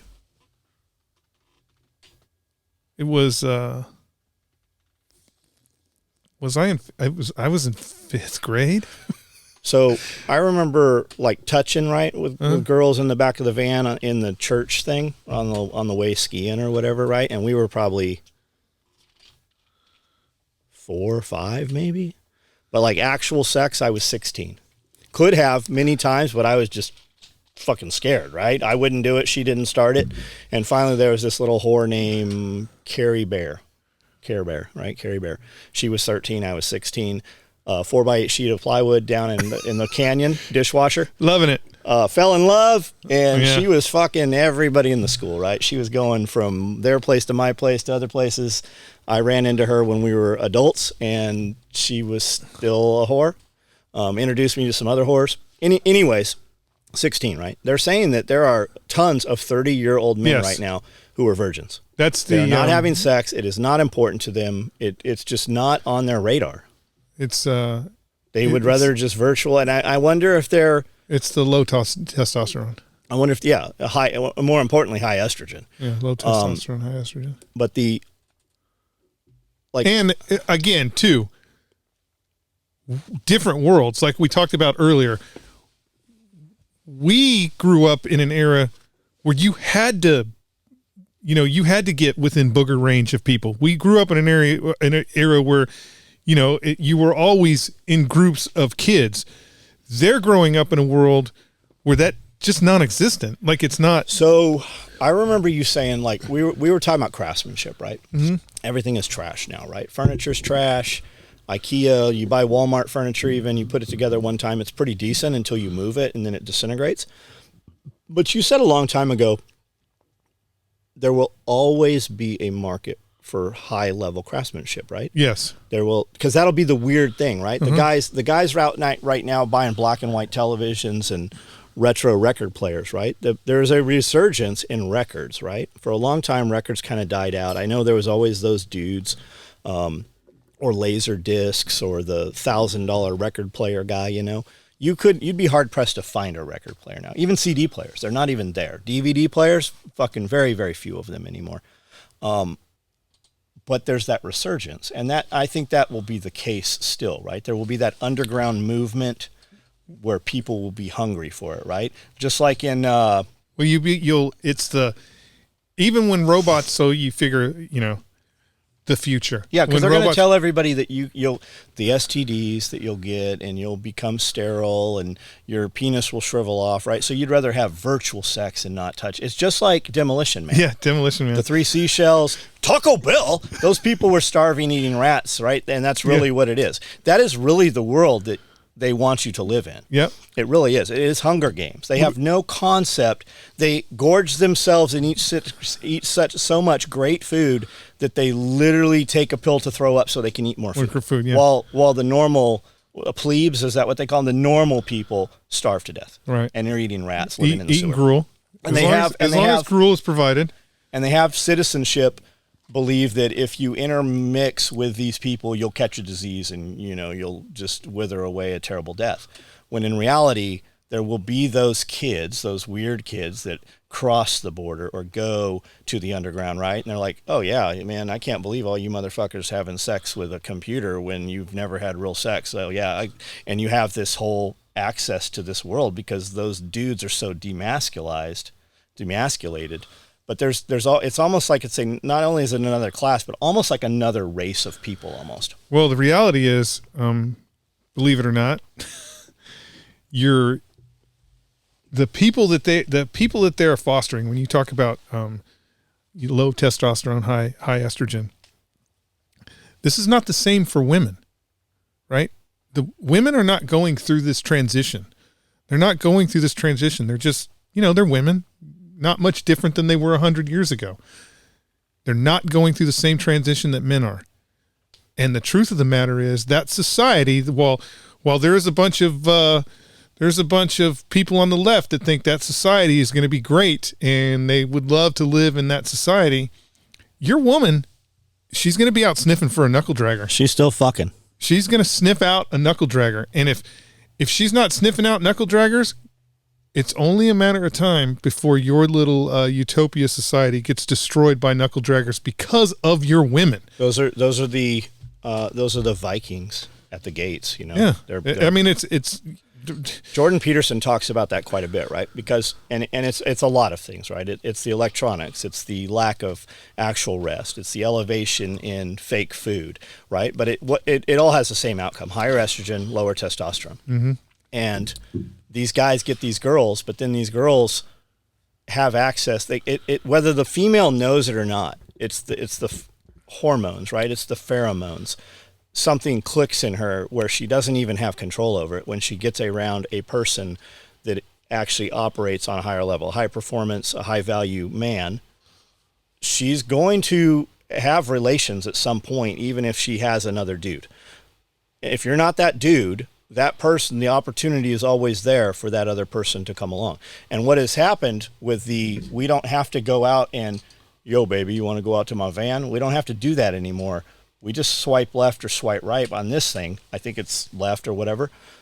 But a dude can potentially line up and bang this chick. And men give love for pussy and women give pussy for love, right? So they will readily almost have sex with dudes in the hope that dude will stick around because those lower performance dudes did also stuck around. So she's hoping she'll give it up right away so that this guy sticks around, but he's already got another one lined up. He's got 5, 10, 15 of them, and he has no interest in having a relationship because it's just everywhere. It is, and if you don't think that this is the world, You are not walking around in the same fucking world. You are in a delusion. And that doesn't mean your woman is going to go find another dude. I'm not talking about people who are currently in relationships, but that is how the fucking world is. And it is moving more and more that way. You won't even have to have a woman. Like a dude will hope to. And Jordan Peterson also said, these people are very, very dangerous. That's why they haven't had any confrontation in real life. They avoid anything difficult. They live online. They get a little girlfriend and they're there. And as soon as she takes off, that dude is jilted. He is highly, highly fucking unstable and highly fucking dangerous. A man. That's why you have, and most of them also have pharmaceuticals. And it's not the cocaine and the uppers. It's the sedation and it is the SSRIs and stuff, right? It is that psychological medication that we're giving people. A man that is emotionally driven is a very dangerous man. And unfortunately, when unstable, you lower, like a woman. Unfortunately, when you lower their testosterone and increase their estrogen, they become more emotionally unstable. And the reality is they're still men, and that makes them very dangerous. And if you think about any of the school shootings or any of the crazy shit I was going. That's going around right now, those are unstable, emotional children. They didn't have guidance from guidance. alphas. Yeah, I would like to see the correlation with the school shooters because they won't put it out there with how many are on psych meds. Almost every one of them was. But the other thing, what I would like mothers to see, too. Fatherless homes. That's what I was going to say. That's what I was going to say. Yeah, there's no guidance there.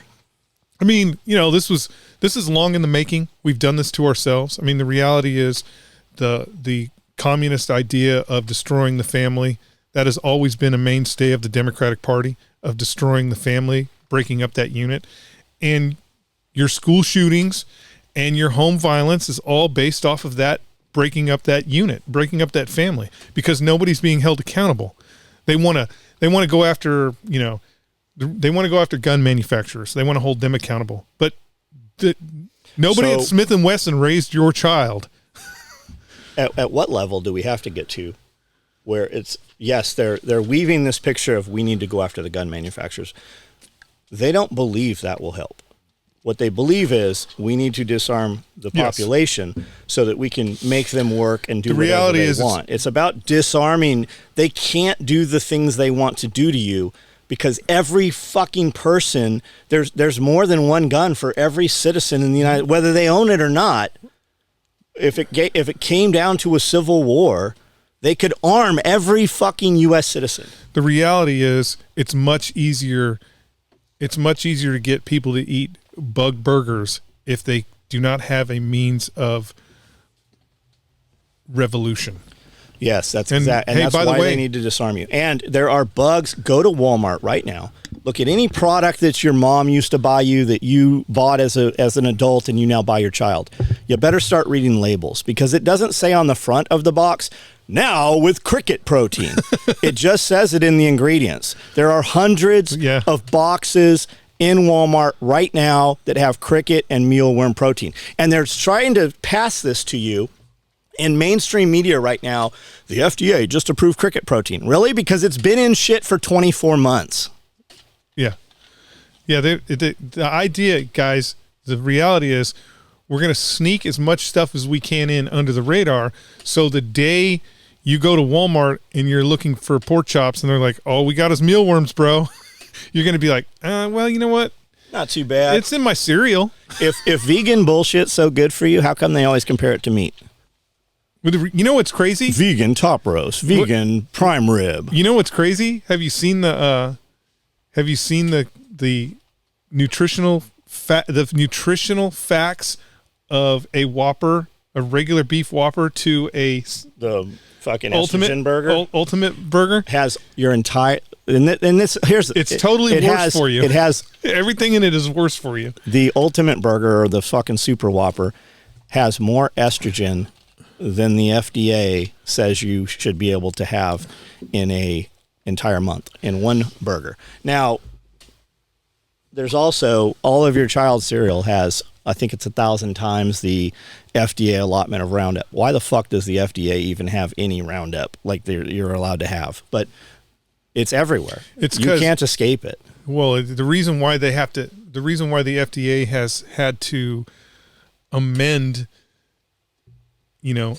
how much Roundup is in a certain product is because all the products have been engineered to have Roundup in It's it. because they're all co-opted by Monsanto, right? Monsanto Is now owned by Bayer. I believe Bayer owns Monsanto, ConAgra, all those companies, and you'll have a congressman leaves Congress, and now he's a lobbyist, and now he's the CEO over here at Bayer, and then he's back over here. It's just a huge circle. They never leave. I gotta pee. Do you have a plan to poop in a bucket? No. You don't have a bucket pooping plan? A bucket pooping plan? What if the power went out? I just poop outside. Then you're going to have cholera. And you're going to have a lot of poop outside. Everybody's going to be poop. You better have a water treatment plan, and you better have a pooping plan. Yeah, well, I don't understand why you don't have a poop plan.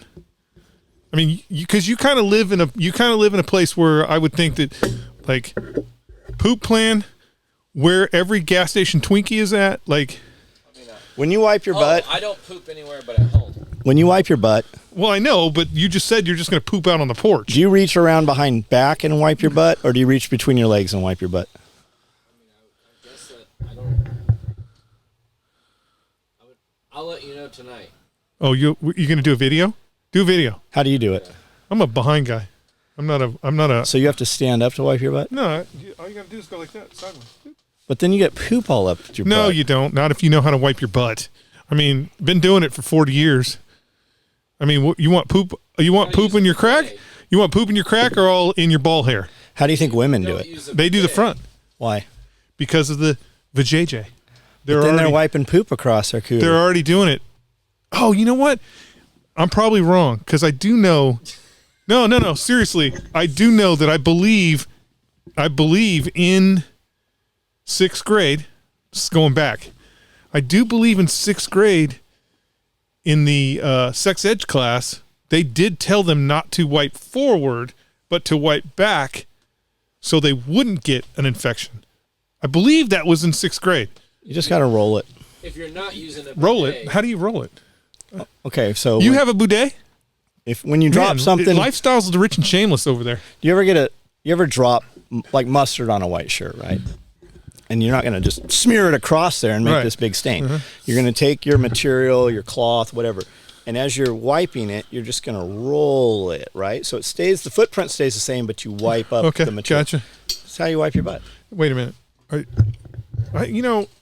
Brandel said he had a bidet. I would assume that you have a bidet. Do you got a bidet upstairs? I don't, man. Pierre does. Everybody, here's the thing. I didn't have to have a bidet. Is it bidet? Bidet. You know why I don't have to have a bidet? You don't poop. No, I do a lot. Oh, okay. A lot of people I don't understand poop problems, right? I go into, every time I'm in a truck stop and I go you always hear somebody that sounds like they're in extreme pain. Like something is wrong with that person. You said truck stop. Where do you go to the bathroom? Well, I'm like Brandel. I go home. Well, I do too, but I mean, I'm away from home for 24 hours. doesn't matter. Yeah, pinch it. I'll wait. Pinch God, it. Prairie dog it. You're keeping toxins in your body. I don't care. They're his I'm toxins, already though. Toxic, yeah. Do you not use OptiGreens No.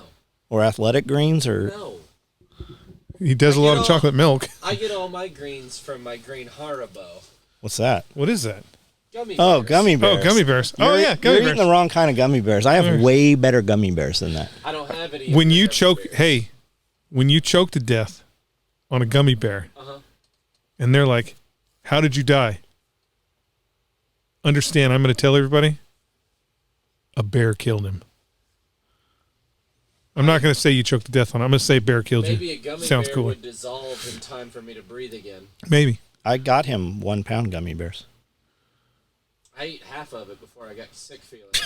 In one sitting. He ate half No, of it in one I believe sitting. that. I believe that, and I believe he I'll bet got. it's like expanding foam. It probably blew up in your colon. I believe that he was eating that 1 pound gummy bear, and actually was like, oh, I got a little rumbly in the tumbly, and kept eating.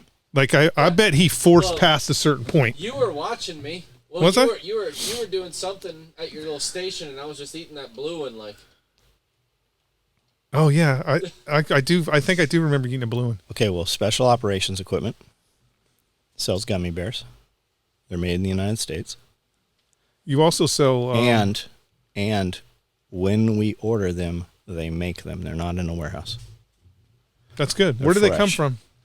The United States. Oh, weren't you getting some gummies from Germany? No, never. You never got any gummies from Germany? Not I'm sorry, not for sale, but personal. Oh, I yes, thought you people got in Germany sent them stuff. yeah, I People thought you got send me a lot of stuff, yeah. some gummies from Germany. Yeah. Did the gummies from Germany taste a little more authoritarian? No. why don't you have a PO, one of the giant size PO boxes, where people can just send you stuff? I do. Why don't you advertise that?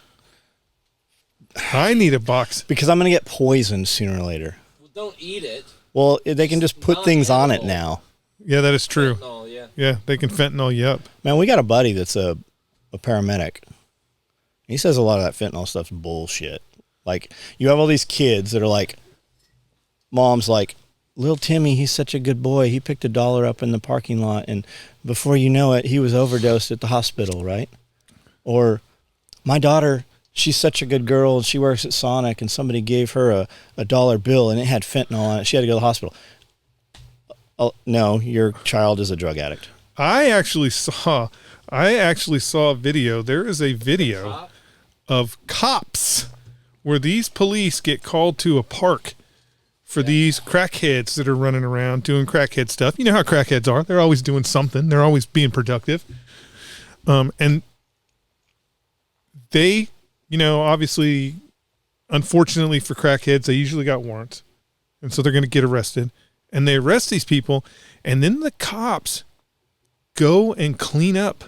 Like, because it was like a nice park. Yeah, so they have And like so a the campsite hidden out in the woods. The cops go and clean up, and they're just like, yeah, this happens sometimes. And they're none of them are wearing gloves. And they just fucking... And they, before they get back to where their car's out, and they're just boom, they're just frapping out. So I mean, I'm sure there's something to it. Something to it, but probably not. I as see it's both probably sides, not, but we got buddies that are paramedics. It's probably not Timmy. And they're like, Timmy knows it's where he gets shit. You know who we're talking Yeah, about. I know. Timmy knows where he gets his fentanyl. Oh, it's If you think your child does not know where all the drug dealers are, it's all the people in school that you wouldn't think are on drugs are the biggest drug Yeah. people. Yeah. Fucking just, I don't know. So our massage therapist was like, I lost $100. I think it was $100, right? She got out of her vehicle, went to Walmart, came out, got here, whatever. She realized she doesn't have $100 or whatever. So she leaves here, goes to Walmart, and $100 hours later is still sitting in the parking lot. And she's telling Amanda about this. It's so bizarre. And Amanda's like, well, maybe it's the fentanyl thing, right? People are so worried about it. I'm like, if I see some fucking money out in the parking lot, I'm picking it up. Yeah, I'm not even. I'm picking it up. I have stopped. It was actually my Walmart. Just driving away from my Walmart, so I'm on the main part of the road, and I just saw a glimmer, a glimmer, A quarter? No, a glimmer of a bill in the road. Yeah. I pulled over, Caused an walked back. accident. Yeah, Dump truck turned over. went over, picked up that dollar bill, and was like, "Woo, Like my lucky Frogger. day!" Put it in my pocket. Like Frogger. Yeah, but I mean, we've got Narcan. It could now. be. It could be though, because I remember that was kind of popular a little while ago, where it was the $100 bills in the parking lot. Well, these are $1 bills, and they're rolling them up, and they have powder. No, in but them. I'm saying like $100 bills in the parking lot, where you would see this $100 bill. Yes. That was folded, and then you would unfold it, and it'd be like Powder. Bill's Taco Shop or whatever. Written in it. Yeah, it would be like an advertisement, and it wasn't really a $100 bill. They're saying like they're using that as bait, right? And, It could be, and yeah. they're abducting people with that shit. But I mean, Narcan, and so Narcan is of no use to you. You can't use it as recreational drug or anything, and it only works against fentanyl Mm-hmm. apparently. So or heroin or whatever. If you're overdosing, Yeah, it if you're basically dead. kills the high. Yeah. I think you can get a low cost option on it, though I don't know where that is. I did see Amazon has come online with 200 prescription drugs for $5 a piece. I think you still have to have some kind of prescription, prescription yeah, for it. probably. But I don't think you even need to see a doctor anymore. You can, if you look up online prescription, you'll have a couple of options where you can talk telehealth with a real doctor, but they'll do it through AI and they'll do it immediately. There is a you have to understand. I mean, not understand. I mean, you understand this. The big push, for everything, is to get everything because, Bezos. I believe the big push is to catalog and then control. Well, for just a little book nerd, Bezos is a genius. Whether that's all the people that are standing around in the background or Bezos himself, but these large distribution centers all over the country, the reality is it's more cost effective for large distribution centers all over the country than to have, brick and mortar. Like Yes. That's why Walmart's trying to play catch up. Walmart was the dominant force in the United States. People don't realize Walmart is setting up just like Amazon right now. You can buy gold coins. You can buy, anything you can think of. You can buy that you could possibly buy by at the way, Amazon. You can get from Walmart now. If you're on Facebook and you see an Amazon or a Walmart ad for Cougarans, I've always wanted some gold Cougarans. Just go ahead and send them here to SOE. We got a buddy that has a bunch of Cougarans. I just want to flip all I want to do. The reality is, You know a guy, because I always said Krugerrands because it was like the illegal thing to Yeah, it was have. the legal Right? thing. That's the only reason. They got it. He had a million Krugerrands. Right? all I want to do. And our boy hit us up. And he's like, "Do you really want Krugerrands? I have a bunch of Krugerrands." All I want to do is I just want to borrow your Cougarans. I want Brandel to do a video where we chase somebody in a BMW and the BMW flips over, and then we go up to it and hit the trunk, and then gold Cougarans fall out onto the ground. That's all you I don't wanna even do. you don't I even want have to that have, lethal weapon. you can gold go to the Cougarans. bank and there is a $1 gold coin Right. that is gold. We have 100 of them sitting. We use them for a video or something. But you don't have to, like, you sent me a thing for fake money, right? For like prop money. Uh-huh. Have you seen how you might as well use real fucking money? Yeah. It's like fake $100 bills cost. Mm-hmm. You might as well fucking use. I've got $10,000 in fake $100 bills in my cabinet from Supreme. From a video. Yeah. You should put it in your freezer. I forgot I had it in there, and not too long ago I was taking stuff out and I found this thing. I was like, "Holy shit!" And I was like, "Oh yeah." It's in your freezer. No. Okay, It's in be a careful cabinet. putting shit in your freezer. We got a buddy that had a beautician's dolly head, mannequin head, in his freezer. He had like an ice pick stuck in it and had some makeup. It was a Halloween prop. And they thought it'd be funny to put it in a clear plastic bag and fill it with water. And then put it in the freezer. Put it in the freezer. And he had I can't imagine him having a maid come to. He had a maid come to his house, and she flips out, and the police. He gets fucking picked up at work, and they want to fucking discuss this severed head that's in his freezer. It's awesome. So it was Josh. Yeah, I know. That's Fucking awesome. Crazy. You know what? When you say that, Because I could totally of course, see him. I could totally see it. I could have seen, like, if I you could had see told that- me he had a human head in there, it would not have surprised I could me. totally see that. Not only it being in his freezer, but it being in his freezer for like 6 months. Like it's just been in there. It lived in there. Yeah, it's just been in there, right next to the chocolate ice cream. Yeah, I can totally see that. That's crazy. You have any other freezer stories? I do have a coyote freezer story. You've heard the coyote freezer story? Is it me? No. I had I had two Marines. These guys were as redneck, like they were The more, huh? brothers? No, they weren't brothers. It was Warden and Kirk. And Warden is the butter guy? no, Warden is the had not ridden a bicycle until he was 25. So Kirk Was that on base? it was off base. It was at my house. And you taught him to ride I a told him bicycle? how to ride a bicycle. How did Well, that- I didn't teach him. I'm just like, here's a bike. He's like, I've never ridden a bike before. I'm Is like, it how old are you? harder to learn to ride a bike as a kid or as an adult? I think it's harder as a kid, but more dangerous as an adult. Yeah. So Kirk was the classic.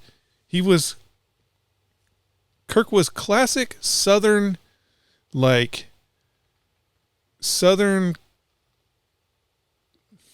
He was classic Southern in the sense that if you were thinking about the South and the Klan, he was classic Southern that way.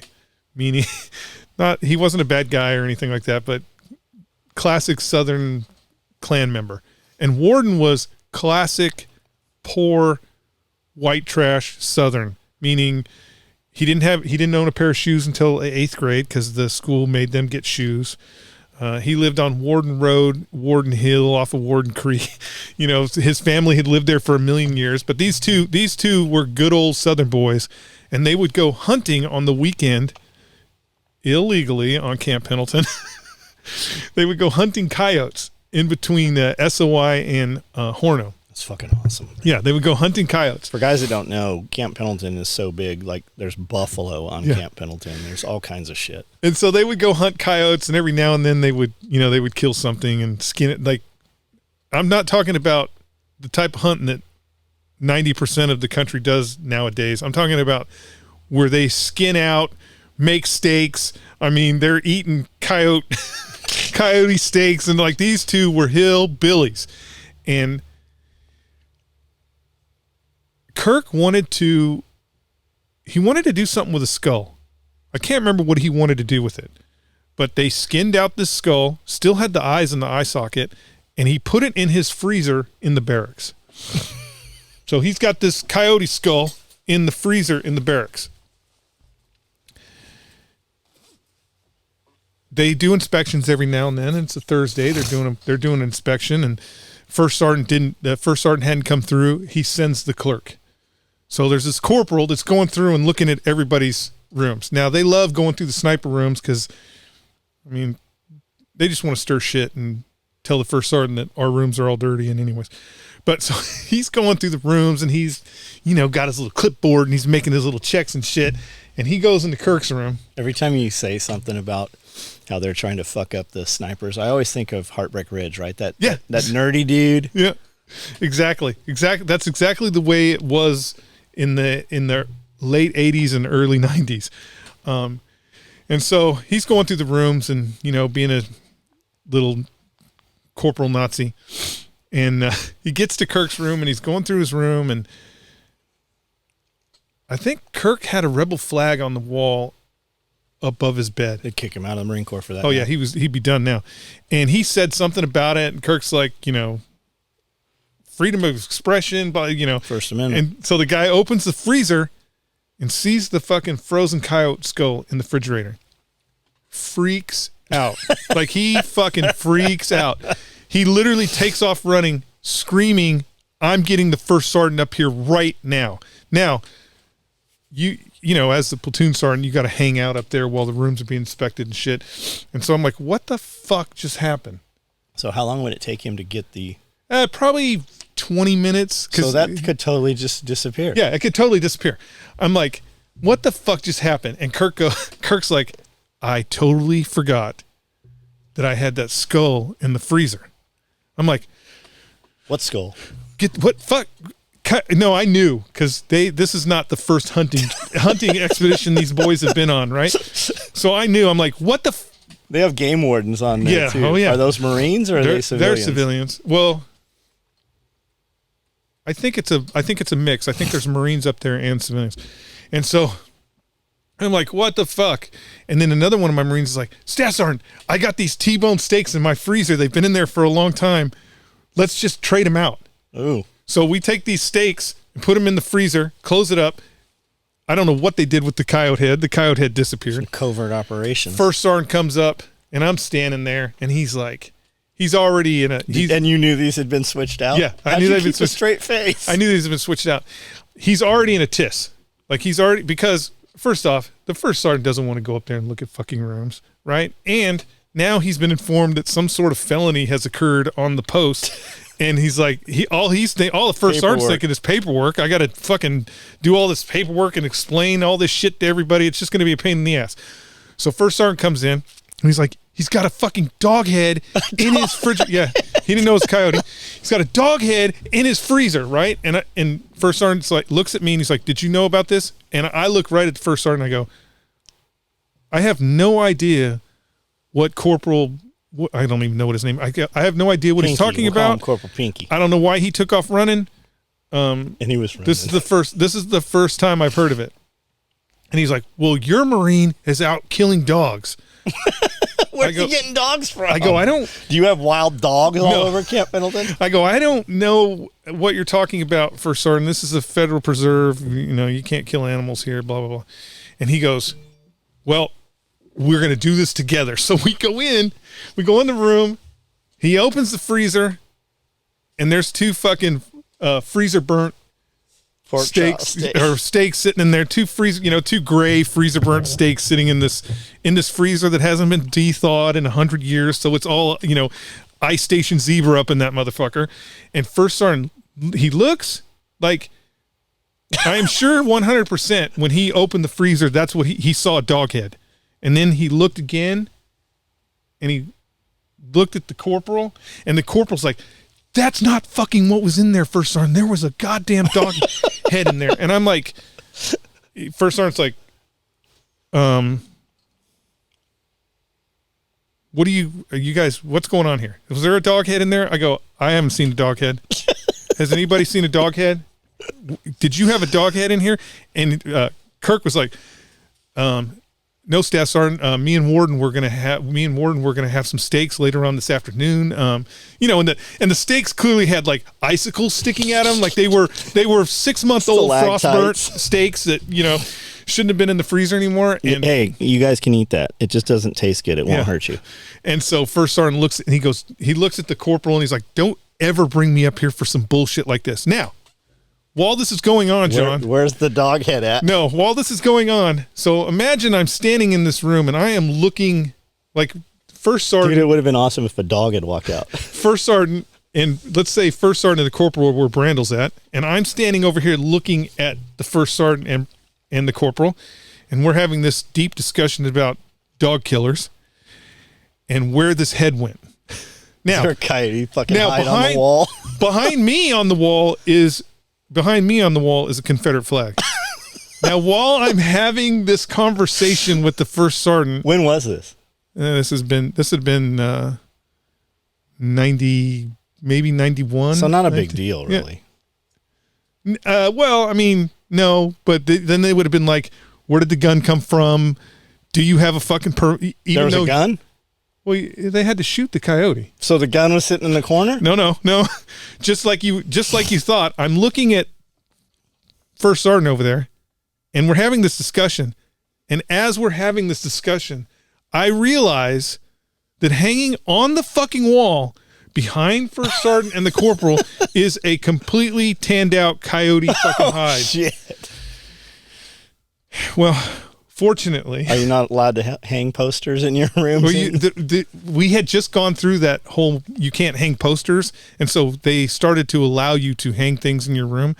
And so there's that pelt on the wall behind First Sergeant and the corporal, and fortunately, First Sergeant had the whole conversation, never turned around and looked at the wall, and walked right on out of the room, never knowing that there was a fucking pelt on the wall right behind him the whole time. Pelt.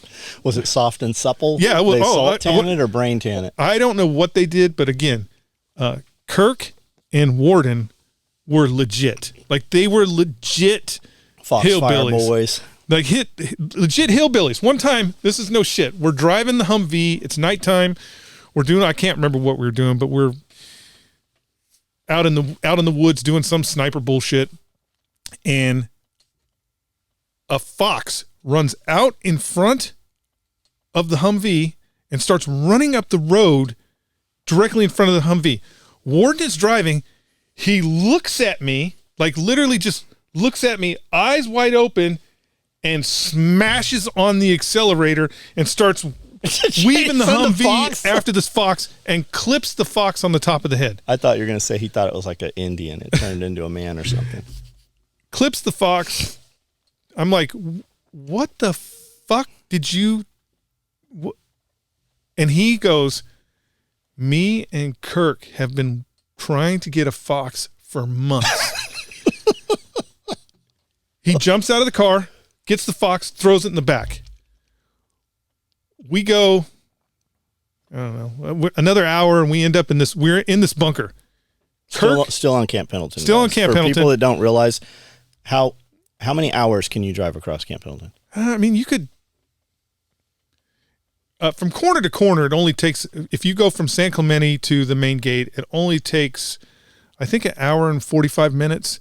But I mean, Camp Pendleton is huge. You could be driving on Camp Pendleton all day and not see the same piece of real estate. People, if you haven't seen it, it's huge.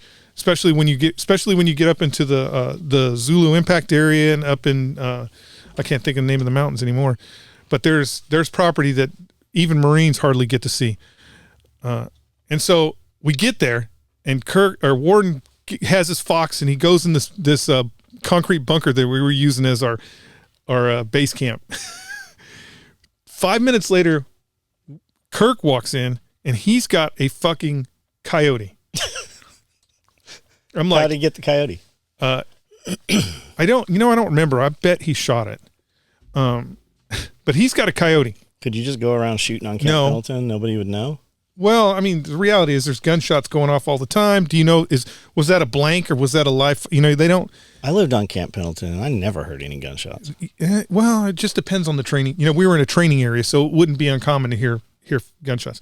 So he's got these, and I'm like, what the fuck are you guys going to do with those what are you going to do with those?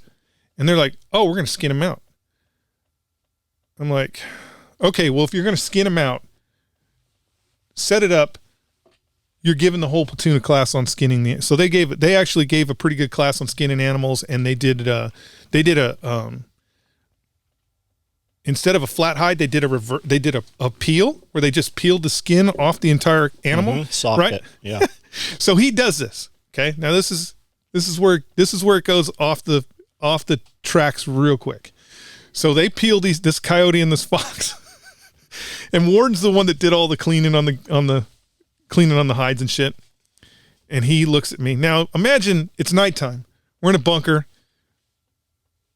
It's not candle lit, but it's not real lit because we're using fucking flashlights and shit. So it's pretty dark. And Warden looks at me and he's like, hey, Stassarn, you want to know what me and my brother used to do for fun when I was a kid? And I'm like, what? He goes, hold on. He turns around. So he's not facing me. You slap him with that. No, he turns around. He's not facing me. He comes back up and he's got a coyote on one hand and the fox on the other hand. And he starts doing a coyote fox puppet show with these two. Now there's still blood dripping off of these motherfuckers. Like there's still blood dripping. The coyote's got ticks that are like, hey, this motherfucker's dead. We need to get out of here. They're coming off, and he is just puppet show. It was fucking hilarious. And that's the kind of stuff that happens in the Marine Corps. Okay, so I've never heard that. I didn't know that was coming out. Yeah, puppet show, dead. So while you were mentioning they didn't own any shoes till they were like 15 or whatever. Warden didn't have any shoes till he was in 8th grade. So we have a friend, and he has several children. And his childlins get on the bus to go to school. So his middle girl comes home one day with some brand new shoes. And he's like, where are these shoes from? And she's kind of like avoiding it. And he's, well, my teacher got me some shoes. So he gets a hold of the teacher. He's like, why does my daughter have shoes? He's like, well, she comes to school and her shoes are really tore up and dirty. And sometimes she comes to school with no shoes on. He goes, so why does she have new shoes? Well, we just all chipped in. The teachers all chipped in and bought her some shoes. They thought things were hard at home, right? Right. Well, the reality is that she's lazy and doesn't get up on time and goes running out because she's going to miss the bus and doesn't want to get in trouble for missing the bus. Her other sisters get on the bus and go to school. So she goes, the teacher, I think he's face to face with the teacher. And she's like, I understand. You don't have to be ashamed. I realize times are hard for a lot of people. He opens it. He's like, I have $70,000 just in this bank account right now. I can afford shoes. Here's 5 pairs of brand new shoes she has. That little shit just doesn't put on the shoes. She wears the shitty shoes to school. And now you're buying my kid's shoes. It's just perception, right? Yeah, perception. It's just perception. Just perception, yeah. So I was listening to something this morning. and this chick, she is just laying it out about Ukraine. And I've heard pieces of it from different places, like Marjorie Taylor Greene talks about it. And the money going to Ukraine, and people have this perception that Russia is just, decimating, and they are. They've displaced 2 million people or whatever, and there's some people dead. Yeah. She said, what you don't realize is, like the Azov battalion, right? They use that black sun logo or whatever, and it's a satanic emblem. She said, these are Nazis. She goes, I don't just say that as in they're people that we don't agree with, so we call them Nazis. She's like, they are direct descendants from Nazis from the Nuremberg trials. These are their family members. They were in Ukraine, they settled, and they have continued doing what they're doing. She said, you might not also know Putin. Where did Putin come from? How is Putin in power? And who are his family members? The Nazis fought his family, and he lost many family members from the Nazis. And they are doing these things in Ukraine. And you have this perception. She's like, when the Russians rolled in there, they didn't just knock down infrastructure and stuff. They went right to the biolabs, right? Well, when we did the color revolution, when the United States overthrew the current government in Ukraine, we go in and we're like, we're going to take over these biolabs and we're going to make them medical laboratories. Well, apparently that's not what fucking happened. The Russians go in and secure this shit and take that offline, or now have control over it, or have evidence of the United States having biolabs. But it's just interesting to hear the other side, because she was on a mainstream talk news show. And they're like, so what do you think about it? And she laid it out, and they were not fucking prepared for that. But they didn't cut it off. It went for fucking probably 5 minutes. It's, the reality is it's complicated, right? The reality is it's 100% complicated. Putin's invasion of Ukraine has nothing to do with Nazis. While we would like to assume that it has something to do with Nazis, it has nothing to do with Nazis. I don't think that was the piece of the story. It's that the people we are supporting are not the fucking... Well, let's be clear. Most corrupt The state. Government, under Obama, they said it was one of the most corrupt places in Europe. Trump got in trouble for talking, bad to the Ukrainians. It's not a simple, like, the Ukrainians... We didn't have the problem. I'm not trying to say... While Trump was in office, we didn't have these problems. No, because Putin knew. Trump said yesterday, day before, he's like, tanks turn into nuclear bombs or whatever. He said, I could solve this in a week. This would not be a problem. Within 1 week, this would be solved. I think Trump is overstating his abilities. The only reason why I say this is because this is now a Department of Defense, not problem, solution. So this is now a DOD solution. And as even Trump said during his presidency, the military-industrial complex will not let me pull out of these wars. I think he would have an even more problem with Ukraine, that the military-industrial complex wants this to happen. Because they're making too much money. They're making way too much money. And the reality is, they want M1 Abrams tanks to go to Ukraine. Why? Not because they want Ukraine to have a technological advantage over Russia. They want M1 Abrams tanks to go to Ukraine and have the Russians blow them up. Yes, which they said they immediately will do. Well, they just want the Russians to... Not only that, the Abrams tank is a three tank crew, whereas the Leopard tank is a 2-tank crew. So they're moving all of these Ukrainians into Germany right now to train them. We're about to give them these tanks. And it's a trip, like, we're giving them these tanks. You're not giving them to them for... Why does it take 120 days? You motherfuckers can get anything on target within fucking 72 hours, right? So why then, if it's such an emergency, right? I think the reality is with the... But the U.S. tank, it's not going to be frozen anymore. They're not going to be able to move through all of that shit. And it's a fucking way heavier tank. I think the reality is... No, because as soon as you saturate non-U.S. entities with the M1 Abrams, right? So as soon as you start saturating the battlefield, Ukraine has M1 Abrams. It is a department. It becomes a Department of Defense imperative to buy a new tank. Yes. So the we're going to need the M5 tank in order, because now the M1 Abrams is on the battlefield, and they're really, I'm telling you, I think that the Department of Defense is hoping that those M1 Abrams cross some sort of departure line and the Russians blow the shit out of them, because the reality is no government contracts go through unless we're scared of some sort of boogeyman. Did you see Zelensky said, well, now that you've given us tanks, you might as well go ahead and give us missile defense systems and F-16s. Yeah, I mean, it wouldn't surprise me if we gave them all that shit. So right along the lines of they blew these tanks up, so we need a better tank. I was listening to something last night. I was making a margarita, listening to some cast, and it said that, what's our new plane, the F-35? Yeah, F-35 Raptor. It said the F-35 Raptor has been outperformed by a German aircraft. We no longer have air superiority. And that's the headline. It goes on to say that we did some training, and head-to-head, we were outperformed by Germany's aircraft, outperformed our F-35.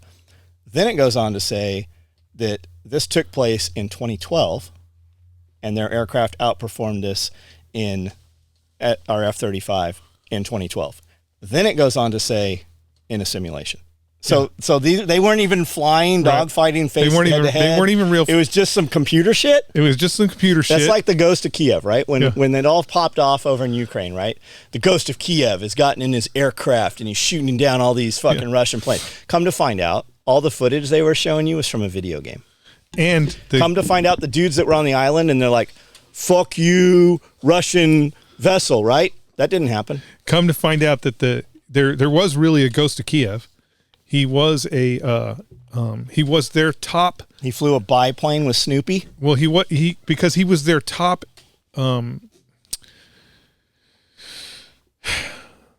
don't want to say he was their top aerial performance fighter pilot. So he's like Top Gun. Yeah. Any biplane with Snoopy, any weird flight stuff this guy did, he was the top pilot that they had. He also got shot down. In this conflict? In this conflict. Okay. He also got shut down. So he no longer exists. I mean, this goes back to what we were talking, what I started to tell you about, is that, like, Putin doesn't give a shit about Nazis. Putin doesn't give a shit. The reality is this is a result of NATO expansion. Putin is, all he's trying to do is create a buffer between Russia and NATO. Ukraine would have been a perfect buffer for him. If he could have walked into Ukraine and taken Ukraine and established Ukraine as a buffer between NATO and us, he would have been happy. The truth about now the Azov's battalion, they are Nazi-like. I mean, they're Nazi-like in Nazi symbolism, but they're not real Nazis. There are no real Nazis. To be a real Nazi, you have to be a member of the Nazi party. There is no Nazi party anymore. What if there is? There isn't. There is no Nazi party anymore. So you have this militia, because they were militia. The Azov battalion was a militia. It wasn't a real military arm of Ukraine. So when the Russians invaded Ukraine the first time, Ukraine had shit. They didn't have anything. No military forces whatsoever, except militias. The Azov battalion was one of those militias that heeded the call to arms and went to fight the Russians, right? Well, over a period of time, it all became such a big stalemate. And then you have these guys that are out there in the Azov battalion that are right. You could definitely call them right-wing extremists who are out there doing nothing. And there was a lot of talk within those units about maybe we should be doing this for ourselves. Maybe we should be taking this territory over for ourselves. There was a lot of talk in those units about, hey, fuck the government of Ukraine. We're holding this ground. United States can't have that. We should keep holding this ground, right? We should keep holding this ground. Fuck the government of Ukraine. It'll be ours. Well, the the powers that be in Ukraine get wind of this, and they understand what a problem this is. And so what they did was they nationalized the Azov Battalion. So basically they said, hey guys, you're no longer going to be a militia. We are going to make you part of the Ukrainian army. Now, how does that benefit them? It benefits them because now I can put my control within your units, right? So no. How does it benefit? It doesn't benefit. Well, it benefits the Azov Battalion in the sense of, when you're a militia, you show funding, up armament. Yeah, you show up with the fucking kit you got, right? You show up with your fucking grandpa's AK and your fucking field jacket from 1942. You become federalized. You now have all the same gear as regular Ukrainian army. So it benefits the Azov Battalion, but the reality is it's no different than the woke military now. So it's like all they have to do is infiltrate. It's like when I sponsor a little softball team and they put my name on the 4x8 sheet of plywood at the ballpark. Right. Do you know where Ethan Allen, the furniture company? Yeah. They sponsored a bunch of units during the Civil War. Did they? Yeah, stood them up and armed them up. I mean, maybe it wasn't Civil War. Maybe it was prior to Civil War. Yeah, they funded a bunch of militiamen. So, it's in the big scheme of things, it's better that the Azov Battalion was federalized, because now they can control what happens within. They can control the narrative. When people are talking about, oh my God, there's extremists in the military. There's neo-Nazis, or there's, Mexican gang members. I met a lot of those guys. I don't say a lot of those guys. I met a few of them. And you know what every single one of them wanted to do? They wanted to distance themselves as far as they could from the life that they had before they joined the Marine Corps. And they wanted to be the best Marines they possibly could. They didn't give a shit about, what was going on in their high school days. And so the Marine Corps actually provided a good place for those individuals to mature as human beings and become productive members of society. It's, all that extremist bullshit in the military. It's a fucking bunch of lies, really. Because you now control the narrative, right? You control the narrative once you have those guys part of your, and, truth of the matter is that when you, I can't think of the name of the town. I'm sorry, Ukraine. Most of the Azov Battalion got wiped out in that battle at the steel mill. Where the underground tunnels were. Yeah, where the underground. Most of those guys got wiped out and captured there. What was in those underground? Because they fought for like weeks right there. What ended up happening, and maybe this will come out later, and maybe I'm speaking out of my ass, but the reality is, it's kind of weird that everybody was talking about the Azov Battalion as being Nazis. Right. So they did have, they did fly all those flags, but that's the battalion that got cut off. And that's the battalion that stayed there and was sacrificed. The Russians captured a ton of those guys. Did they do mass executions? No. So it's kind of weird that battalion. So like if, you see videos of the Azov Battalion now, like guys with the new patch that they have. Those aren't none of those guys are the militia guys. None of those guys are the real hardcore guys that joined when it got federalized, because all those guys got killed in that battle at the steel mill or captured. What flag are you going to fly during the Civil War? The American flag. What'll it look like? It'll look like the red, white, and blue flag that we have right now. 50 stars. 50. How many stars are on there? 50? 50. 51? Didn't we annex somebody? Are you sure it's not? Is it not 13? Is it 52? Yeah, I thought we're letting Puerto Rico vote now. I don't know if they can vote. They really don't want them to be able to vote. It's a trip because we let prisoners vote. Yeah, they really don't, which is weird. I don't know why, because they would vote Democrat. Who? Puerto Rico? Puerto Rico. It would go to the Democrats. So that's why it was actually the Democratic Party that was pushing to get a vote for them. But if we're not going to annex them and make them a state, then they don't deserve to vote.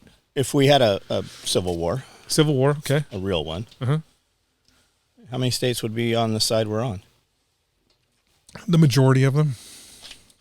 Like the map right now. Yeah, like the map. The majority would be. So we just have pockets. We'd put like a fence around Los Angeles. I mean, the truth of the matter is, in any scenario like that, where have you watched? If it becomes red versus blue, man, you don't want to be blue. You don't want to be blue. Because Blue- when you look at blue the red has blue no map, the blue is very fucking small. Well, Very small. Okay, population wise, blue trumps red. Right, but it's in pockets. Blue trumps red. But the reality of And blue, you turn the electricity off, blue don't live. that's the point. The reality is the electricity, the food, the water. Those are all your free. None of that stuff. That's all your free government money, people. They don't have skill. None of that stuff comes from blue states. None of it is blue controlled. I mean, yeah, Bill Gates bought a bunch of farms, but he bought them in red counties. So again, you're not going to get if we break off into red versus blue, you're not going to get none of Bill Gates's corn because that place is going to get burnt to the fucking ground. You can't eat Bill Gates' corn. Yeah, and even if you think like you think San Francisco, okay, you go, oh shit, San Francisco, they got a lot of people. I heard it's clean now. I doubt it. I heard it got washed, it got cleansed. Yeah, through Mother Nature, not through any political will. Even San Francisco, it's surrounded by red counties. What are you going to do? And then if you think about again, let's talk about San Francisco. Let's say I don't know what the numbers are in San Francisco. Let's say there's 10 million, in San Francisco proper. There's 10 million blue voters in San Francisco. There's still 2 million red motherfuckers in San Francisco that live right next door. I mean, it'd be a soup sandwich. You wouldn't. We got a dude just moved here from Yosemite.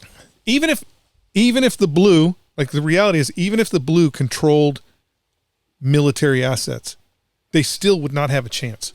They wouldn't even know how to use them. But I mean, they wouldn't have a chance because first off, the military, even with if you include all National Guard, all active service members, if you put them all on the blue side, there's still only 3 or 4 major metropolitan cities that they can control and protect. Even if they controlled the government, they would be like, okay, take this equipment out and squash them. All those dudes would roll out and just take the equipment. They wouldn't mean they'd go, hey guys, we're on your side now. Yeah, here's the M1 Abrams. Yeah. Or, I mean, they're giving those to Ukraine, so give me something else. Hey, again, if Ukraine can get tanks, why can't I get one? God damn it. Anyways, so yeah, I wouldn't. It would. Don't get me wrong. I'm not voting for a civil war. I'm voting for leave me alone. Yeah, I'm voting for leave me alone. I don't think anybody, unfortunately, is prepared for a civil war. They can't. We're not the side that's. We're actually not the side that's trying to start a war. We're not the instigators. We want to be left alone, and for them to continue living their life where they don't produce anything, they have to use us as slaves. They have to take from us and take our earnings, our wealth, our production. We are basically their slaves, and they want to enslave us more and more and more so that they can live a life that they are accustomed to without having to actually produce anything. Yes. And it's only a matter of, I mean, I don't want to say a matter of time because people have been saying this for years, but we're at a point where the clowns that are running the circus are so overt about not following rule of law and just doing whatever they feel we should be doing, that it's only a matter of time before they're gonna punch somebody that's gonna punch them back, and it's not gonna be pretty. It is literally the Hunger Games. If you haven't seen it and you think it's a kid's book or whatever, just watch the movie. It is the Hunger Games. Watch the Hunger Games. Watch Snowpiercer. That is literally where you are at. And if you can't see that, I don't know what world you're living in. And if you're watching this podcast or listening to this podcast, you are in the back of the train. Yeah, you are if you're hearing this, you are the resistance. Yeah, you are in the back of the train eating the bugs. All right. Did you see the Paul Pelosi videos? The footage is out. I you know what? No, I don't care. I don't think it's what they're making it out to be. All right. I mean, I'm sure there's some other shit going on, but again, yeah, there's some other footage. But you got old boy you have old boy calling the news outlet and saying all the things that he said. That I mean, I don't know if Nancy Pelosi just gave his family a dowry, but that nothing he said makes any sense. Some MK Ultra shit. Yeah. Nothing he said. Do you know how makes many sense. cameras are around the Pentagon? I don't know. 2. On the day that the Tomahawk missile struck it. I don't know. There's a shit ton of cameras there. There's though. 68. I bet there's more than that. But anyways. Probably. They say yeah. 68. Do you know how many camera footages there have been seen from One. any of that? Yes. 1 from the guard shack. Yes. Yeah. I saw Randy Weaver this morning on a TikTok. Randy? Yes. Oh yeah, Randy. Okay, yeah. Right? Ruby Ridge? Didn't he die? No. They killed his wife and they killed No, his son. no. But I thought Did he? I thought Okay. he's passed away. Maybe he did recently, but there is a TikTok of Yeah. Randy Weaver listening to somebody on Joe Rogan. Mike Glover. Okay. Mike Glover. I sure thought this was Randy Weaver. Maybe it's not. I watched a clip of Mike Glover speaking to Rogan about Ruby Ridge, and it was duetted or whatever. I'm pretty sure that's fucking Randy Weaver listening to them talk about that. It was pretty fucking wild. All right, I gotta pee. John's got to pee again. We've been going for 2.5 hours. 2.5 hours. Leave them with a closing line. What do you got? It's not as bad as we make it out to be. Everything's going to be fine. Bugs. I mean, they eat bugs all over the world, so they can't be that bad. How do you think the world's going to be in next year? I think it's going to be terrible for people who are waiting for somebody else to do or hand something to them, because us people that work, we're tired of fucking providing for you. Well, I mean, here's the next thing to pay attention to. Ukraine is fizzling. That They're going to have to sideshow. throw another fucking bread and circus for you. That's fizzling. The COVID Except they're making your bread with sawdust now. The COVID scare is fizzling. That's fizzling. So you got 2 things going on right now. You have They're going to sacrifice some of those people. They're going to go after Fauci. You have Pfizer that is actually genetically modifying COVID Admitted it. in order to sell you more drugs you don't need. And you're not going to be able to get a flu vaccine. It's going to be mixed with the COVID. And they're going to require, as they require children and a lot of jobs require a flu vaccine now, they are also requiring a COVID vaccine. And Xi Jinping, old Pooh Bear, he is up on his 3rd term. He's also stepping in. Every place the United States does not assist, China is stepping in, like Argentina right now. He's on his 3rd term. I think warships are actually Argentina. He has decided, China is on an official war footing, and they have decided by 2025 that Taiwan will be part of China again. And you're probably going to see major Chinese actions on that front. Aren't we on 2024, because both Taiwan and the United States will be going through presidential elections, and that will be the sideshow that will distract us from doing anything to China. Even though we're setting up to produce chips in the United States right now? Yes. Why don't we just take the people we like from Taiwan and bring them here and let them have Taiwan? Because there are certain people within the Pan-Pacific area that do not want any Chinese expansion, and that is what's going to get us sucked into a war with China. Who are those people? The Japanese. Okay. The Japanese do not want. Good thing we just gave them all them tomahawks. The Japanese and the Japanese. What would happen if Japan is just like, haha, motherfuckers, and attacked China? Yeah, threw some rounds into China. Did you hear South Korean troop last night on the DMZ accidentally lit off a machine gun into North Korea? I didn't hear that, but that stuff's kind of actually common. A little tit for tat, little play back and forth. I mean, we actually had, when we were controlling the DMZ, there's actually in the 80s, there's pretty good photographs of it. There was a tree that was growing over the DMZ, and this lieutenant went down to cut this tree down, and the North Koreans came over and fucking hacked him up with machete, killed his ass.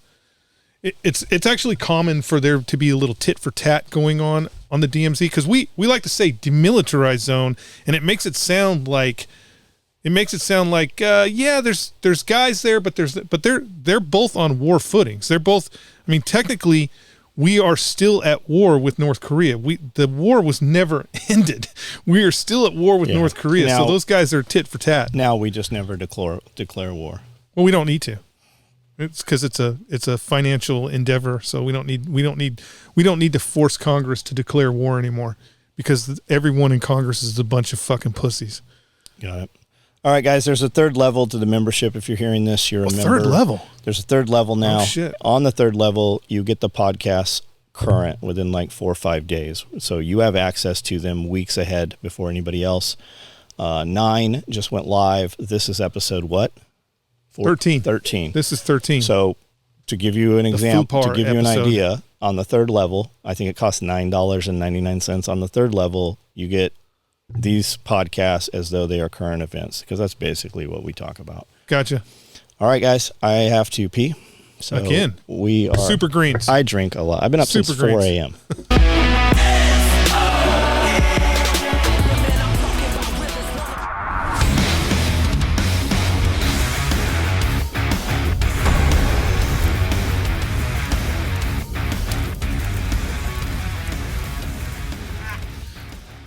Okay, let's just be realistic. I mean, all kidding aside, guys, it is the worst pistol on the market right now. Like, if High Point, if you want to sponsor us, I will gladly trade all my Glocks, all 50 of them, for High Points, especially since you came out with that 10 millimeter. What a dream. And hey, Pepsi, get back to me. I haven't got my check this month. Anything? Let's see. What's the big thing What is the big thing? in podcast land?